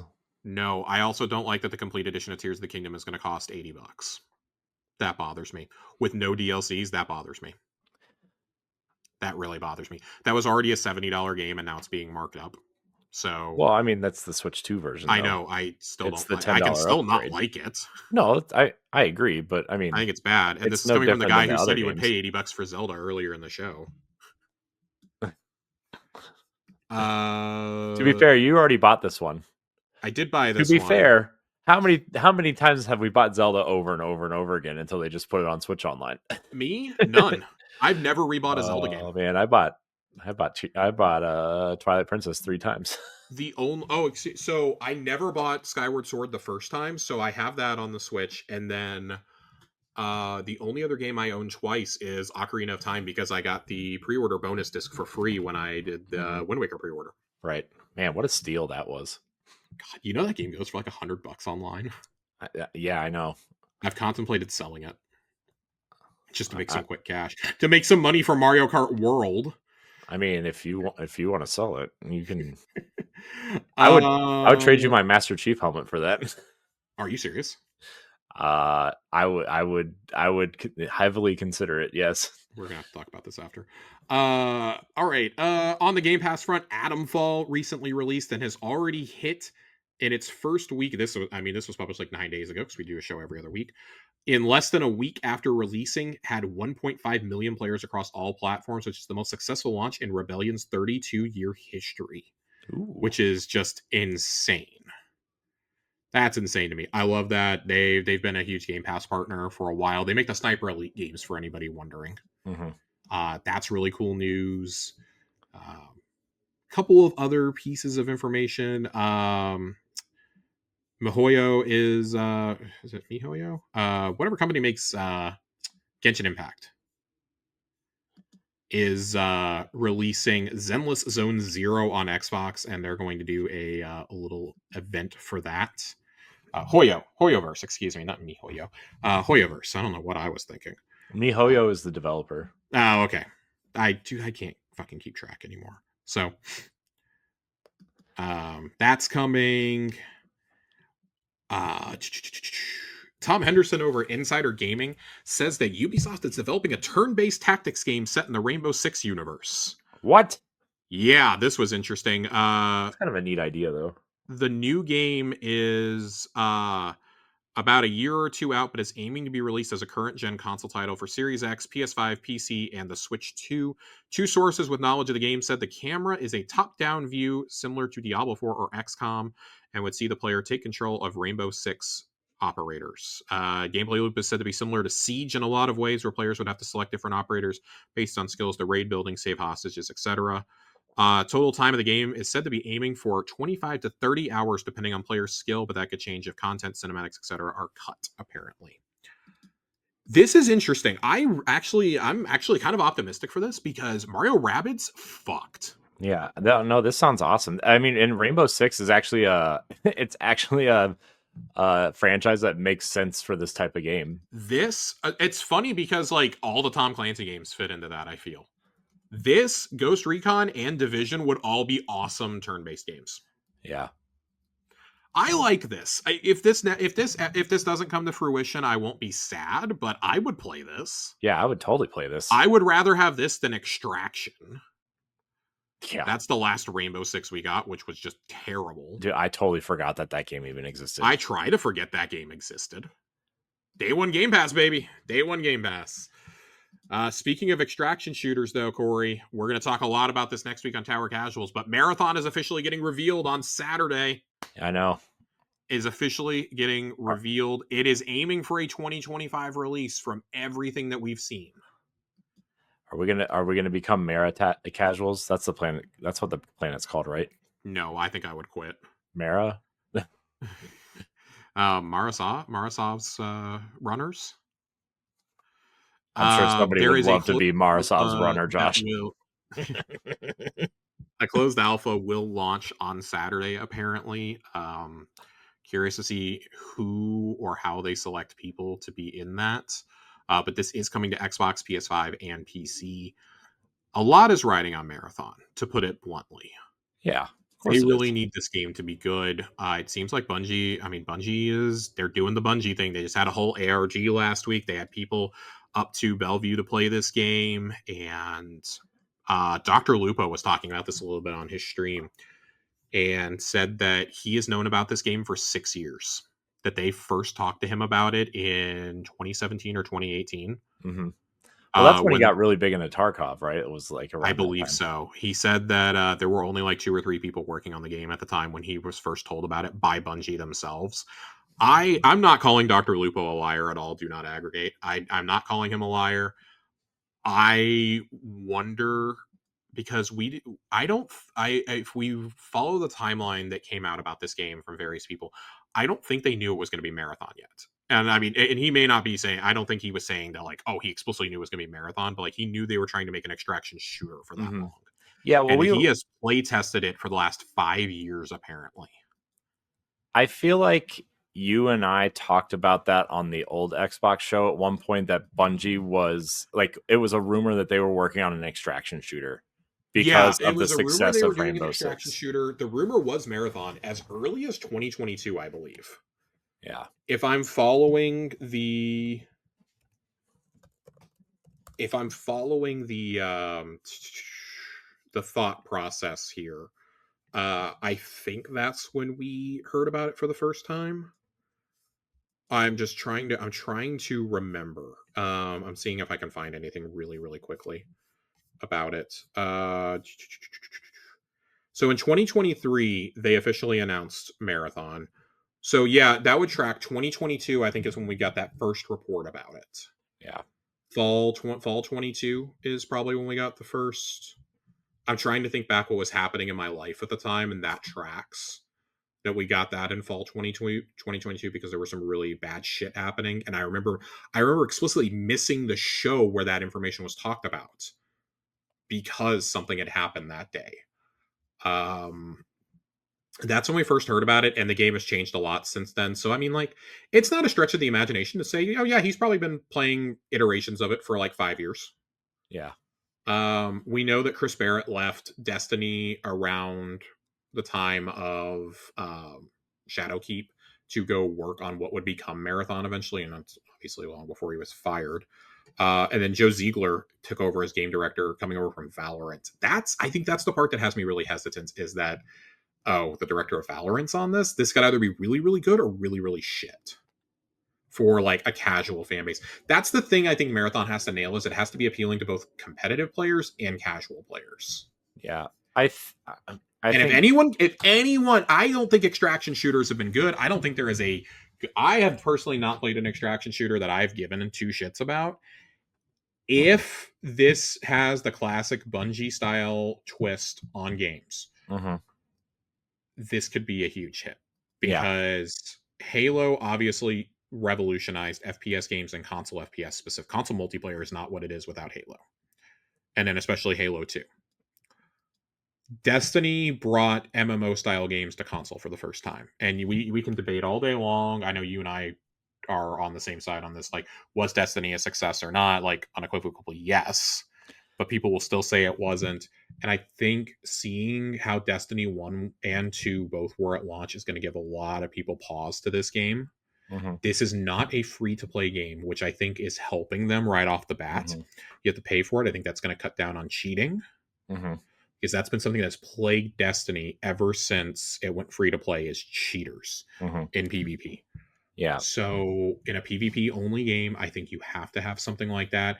the comparisons I have heard for this compare it to like a mix of like Tarkov and Division's Dark Zone. Mhm. So I'm like, don't know if I love that. Yeah, but I I don't know mean, if I love that. A lot of this for me is going to depend on the price point because asking people to pay for a multiplayer only game in a jam packed landscape is rough at best. yeah, I think they're hoping. Uh, Obviously, the name Bungie carries a lot of weight. Sure. Um, Obviously, Halo and Destiny carry a lot of weight. And going back to Destiny's success, like you could argue all day financially if obviously if they made some better decisions they wouldn't be in the situation they're in, but also Yep. like look how many companies tried to copy Destiny in the last decade Hmm. and either had minimal success or failed, right? I think the closest thing we saw was maybe the Division, right? Yeah, And like it was Division 2 that I think came the closest. yeah, and so like And even that took the first expansion. yeah, I mean the first expansion took you back to New York, which is what everybody wanted. So like Sure. and even then, like how many people are actually really talking about the Division? Not It's anymore, that's for damn sure. yeah, it's if you're not playing Final Fantasy or WoW or what's the other one, or you're playing I mean, it's Destiny, not even right? just Like MMO crowd. It's like when Destiny started to like really hit like its cadence with uh-huh. Forsaken, Yeah. all of a sudden you had Fortnite, Apex Legends, Call of Duty is still a thing. Like Minecraft is still a thing. Like people only have so much time Hmm. for ongoing games, and I think that's going to be Marathon's biggest struggle here. Yeah. But And I think they're going to see that Bungie logo and they're going to see that PlayStation Studios logo and go, I'm in. The only yeah. thing I'm worried about is Sony has got to be praying to every deity that has ever been thought up of in human history that this is a Helldivers 2 style game in terms of reception and like acclaim and fan love and not Concord because this could go Concord Yeah. real fast. It could, except that Because extraction shooters are hard as fuck to market. right. My But if my only anyone can do it, it's Bungie. yeah, I would say the the two things they have going for it is like you can totally market it as the creators of Halo and Destiny Mm-hmm. and Bungie, again, Bungie's name, especially to like the kind of casual player who is kind of into games and knows Halo, like that Mm-hmm. name still carries a lot of weight regardless of how you feel about People Pete still think that Parsons they or their make Halo situation. after like 15 years of not Yeah. making it. So, I they have that going for them, which I think is going to help a lot. And also like I think obviously this can't be a $70 game, right? It can't be a $70 game. If you're going to charge for it, it's got to be 40 or less. I think so, and that's kind of what I was gonna get to is I think this has to be a $40 game. Hmm. $40 at least sets a price point that's high enough that if people buy it, they're not gonna be like rampant cheaters. Yeah. But it also keeps it like semi accessible. Like that's a big reason why Helldivers 2 was so popular, was its Hmm. price point. Yeah. And Yeah, but look how also like many it Concord sold was like also 15 million $40. copies. Do what? Concord was also $40. Yeah, but this is, I mean, again, Helldivers like had a little bit of IP recognition, and Yeah. they promoted the hell out of that game for like 3 showcases leading up to it. Yeah. The other thing is, this has the Bungie name, like you said, this has the Bungie name. I'm just very bewildered why we're doing this on a Saturday. To me, that screams that the closed alpha is going to be a lot bigger than we're thinking. Yeah. Well, you can already download it on Xbox. Did you see that Yeah, people you can were download downloading the it? placeholder. I have it on there already because I like looking at unannounced games. I've had the Fable one on there for like 3 years now. Um, but it is notable that that is there because a lot of times the placeholders are for games that are up for pre-order or they're first party games that are in the API. Yeah. Marathon is kind of an exception, and I mean, Xbox Wire was promoting this. Like Xbox's people are like on this, Hmm. so I think there's still a cozy relationship there. I mean, obviously, we just saw Destiny 2 cosmetics come to Sea of Thieves. I think there's still a very friendly relationship there, regardless. So I'm Yeah. interested to see what Marathon looks like. I'm excited. I'm Yeah. excited. I'm ready for I'm news on Frontiers, but man, to see Marathon 2 years after it was formally announced is going to be big. I'm yeah. very Plus, like, worried. Oh, go ahead. I was gonna say it's gonna be nice to see Bungie explore obviously Marathon's an old IP, right? But like it's gonna be How many nice people seeing them really know explore the a lore of new. Marathon, though? Let's be honest. I mean, Not a lot of I didn't us. I didn't learn about Marathon until after Halo came out, and I was like, "What's this Yep. logo?" And I looked it up. It's Yep. like Yep. Marathon. Oh, what's Yep. this? And then like Durandal and one of the other ones came to Xbox 360 Arcade or whatever. But like, it's just going to be nice to see Bungie have a little bit more freedom to create in a new world where, obviously Destiny has all these rules, and that lore is so built up already that they have restrictions at this point, where like this kind of feels like we can kind of do whatever we want within this world now. Like it just, I'm excited to see them take on something new like this. Yeah, I'm definitely interested to see what this turns out like. Um, I'm definitely I'm concerned about long-term player retention on this game though, because man, let me tell you something. Destiny has really struggled with it over the years, and I think that this is going to be something. It's because I mean, like, listen, it's a paid game. Like, you have to keep content coming for this. Some of the stuff that we've heard about this is that there's going to be dedicated servers. There's going to be dedicated servers. They're developing like their own internal like anti-cheat team. A lot of that's also going to be modded or automated. So I think that could go downhill like really fast in a hurry if it's not done correctly. But I mean, there's a lot of really passionate people working on this.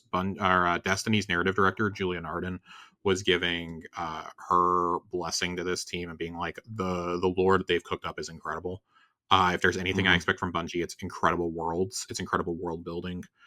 I just wonder Mm-hmm. how you're going to tell a story through an extraction shooter. Honestly, I don't want this to be like, oh, you have to go find the lore pieces in the world to find out the lore. Like that's going to make me so disengaged so quickly. Maybe Like they'll a bring game back like, Grimoire cards. oh my god, I would just, Maybe that's what you're extracting. Lore. I would commit murder. Um, this makes me worry about Bungie as a studio though, because if this game's not a hit, they're kind of Mm-hmm. fucked. Like Yeah. not kind of, they are. Like, No, listen, we they both are. love Destiny. We do a Destiny podcast. Destiny is its glory days are behind it now. Frontiers needs to be a fresh boot for that franchise, but damn, I think it's got to stop being free to play in order for that to do. And you can't walk back free to play. I'm sorry, like you just can't. Yeah. I They're mean, they're the in only a they're way. between a rock and a hard place there, and I think that a lot of Destiny players are going to see some of the things they're doing with Marathon and go, "Why the fuck can't we get that in Destiny? We've been begging for dedicated servers and automated anti cheat for years and years and years." And most of us point to the game going free to play as the inflection point of Mhm. cheaters. Yeah, and I think the only way, I mean, there's so much that has to go into that to even consider going, like, walking back free to play and getting dedicated servers. Like, first of all, like, it would just have to be Destiny 3 at that point, or like the next iteration of Sure. Destiny. It can't be built off Destiny 2, which means No. you're going to want to build a new engine to incorporate that anti-cheat, because you're going to want to optimize it for Steam Deck, because obviously that's popular. And like, Yeah. there's so much that goes into that like, is Destiny even going to be popular for long enough for them to even consider that? You know what I mean? Yeah, it's funny because I think all the goodwill they got with Final Shape has been squandered over the last 9 months Hmm. because episodes have Yeah. not been it. I mean, this is a discussion Well, for casual also, casual, like, but yeah, I mean, also all the layoffs too also squandered a yeah, lot of that that was goodwill. the other thing I was going to say. I'm pretty worried because they've done a lot of layoffs there, and man, I have a really hard time getting too excited knowing what this studio has done to its workers over the last 2 years. And Hmm. all the stories we've heard about it that they're trying to rush it out the door in 2025, even though it probably isn't ready. I I'm worried. I'm worried this game is going to come out really bare bones, and they can't afford another bare bones release like Destiny and Destiny 2 were at launch. And I have a really Hmm. bad feeling we're headed for it. So Yeah. we'll see. We'll talk a lot of marathon next week, though. One final story. This is it. This is the final one. And oh boy, I do not like this. Uh-oh. Last weekend, a bunch of Xbox fans noticed a new Quake 2 AI demo Microsoft has made playable online, and oh boy, the reaction is overwhelmingly negative. It's part of the Copilot gaming experience that was unveiled, its new AI model back in February, where Microsoft was feeding the AI bleeding edge data, which horrible place to start, I guess. Oh, right. I forgot that. Um, and they also made claims this is going to help with game preservation and this and that. People have said this is a 10 frames per second experience at best. Um, just some of the Yes. responses: ew, disgusting. This I You have and faith that disgust. this worthless garbage will fade away like with NFTs. This is diabolical. As a designer, I've been strong against AI this way since day one. It's killing the creative industry, and those most affected are not being listened to. This is about saving money. There's so this is from Pure Xbox. There's so much of this, and a lot of this is laced with profanity. There are people who are trying to say that they think this is a positive step, but yeah, this looks terrible. This thing looks awful. You can play it now, and it just looks bad. It looks bad. I don't know why anybody would support this. This is the same problem I have with AI things that are out, like AI filmmaking that people are doing. That looks like shit. Like you're burning down the forests for that, really. Uh, the most notable one is the OpenAI Studio Ghibli filter that's been Oh a yeah, thing I on saw social that. media. I fucking hate that. Hmm. Miyazaki himself hates you for that, by the way. That is a style that his studio created and defined themselves over 40 years of work, and you just sucked all the heart and soul out of it, essentially. Yeah. So, when we talk about there's good AI and there's bad AI, this is bad AI. Yeah. This is bad. This benefits nobody. This is terrible. Microsoft should honestly be ashamed. I really shouldn't have saved this for the end because it feels like more of a footnote than it actually is. But there's just not much to say. Like this continues to be an abomination, just like when we talked about it back in February. This is awful. I don't know why you would be pushing this when you are. We talked about like we just talked about how good you've been with game preservation, and then you go and bullshit like this, and it really makes me want to walk back everything I said. Right. Well, I also think that this is a another example of corporate Microsoft interfering Yep. with the Yep. original plan of Because have Phil you seen Spencer's how much team. they invested in OpenAI? I'm aware. I work for a tech It's marketing bad. company. I'm It's real quite. bad. I'm dude. I've heard AI probably 6 million times this year alone. Sure. Uh, I mean, one of our events for where I work is the entire two of our events are based around AI. So like, I mean, it's not going away.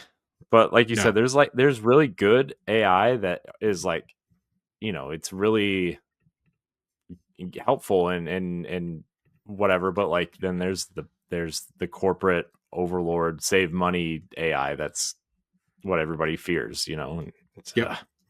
Basically most AI. So yeah. yeah, it's not great. Funny enough, I think like when we talk about like good AI, like the Nemesis system is a great example. Hmm. That's a great example of like an AI tool, and even though it's not AI in the way that like we think of it now, like AI has been a thing Right. for quite a while. Right. So But I mean, that's an engineer programming AI for characters in a game. It's not sure, AI creating the thing, right? sure, Like, and I think you know what I mean? that also like the way that it has like the dynamic difficulty that scales with how you choose to play the game. I Hmm. think is such a more interesting use of AI in gaming than any of this bullshit. So, I think generative AI can also be useful. Like something like Minecraft, I think would be able to make really good use of that. Or like when you have procedurally generated worlds, that's Hmm. another really great example of it. So I don't know. Yeah. I'm interested to see what good AI can we get out of this because this ain't it. This ain't it. This is bad. This is really bad. Just Yeah. port the fucking games over. Y'all were doing so good making Quake and Quake 2 available for like $5. The Doom pack, like Yeah. I focus mean, on Machine doing Games that. added those. I mean, Machine Games added all that stuff to some of them, right? Like the Wolfenstein games, the old Wolfenstein games. Like, or was that Machine Games who added stuff to those games, the old games? I don't think so. It might have been. Somebody added them. Somebody Oh, added. yes, yes, yes, yes. They worked on the Quake stuff. Yes. Okay. Yeah. The old Quake games is, yeah. Okay. Caught up. Yeah, no, I agree though. I'm worried about AI in a lot of weird ways that Mm-hmm. we shouldn't have to worry about it. 100%. Especially considering the people who are in charge of the two biggest AI things, right? Like, you know, Elon Musk with Grok and XAI, and then Sam Altman with Open AI. Like, Mm-hmm. there's some, yeah, Some I don't need to heinous say any more shit to happening that shits all something's over happening. creativity and you know, the people who make art. So, Yeah. all right, Corey, get me out of All here. right, Josh. All right. Everybody out there, appreciate your listens and your watches. Thank you so much for watching Xbox Casuals. Remember, we are out every other Friday on your podcast service of choice. Check out Tower Casuals. If you are a Destiny fan, our Destiny show that comes out on opposite Fridays of this here program. Josh, thank you for your time tonight, as always. I appreciate you. Yeah, Um, yeah. always. Follow us, check us out, subscribe, share, rate, review, wherever you listen. And until next time, we love you. Goodbye.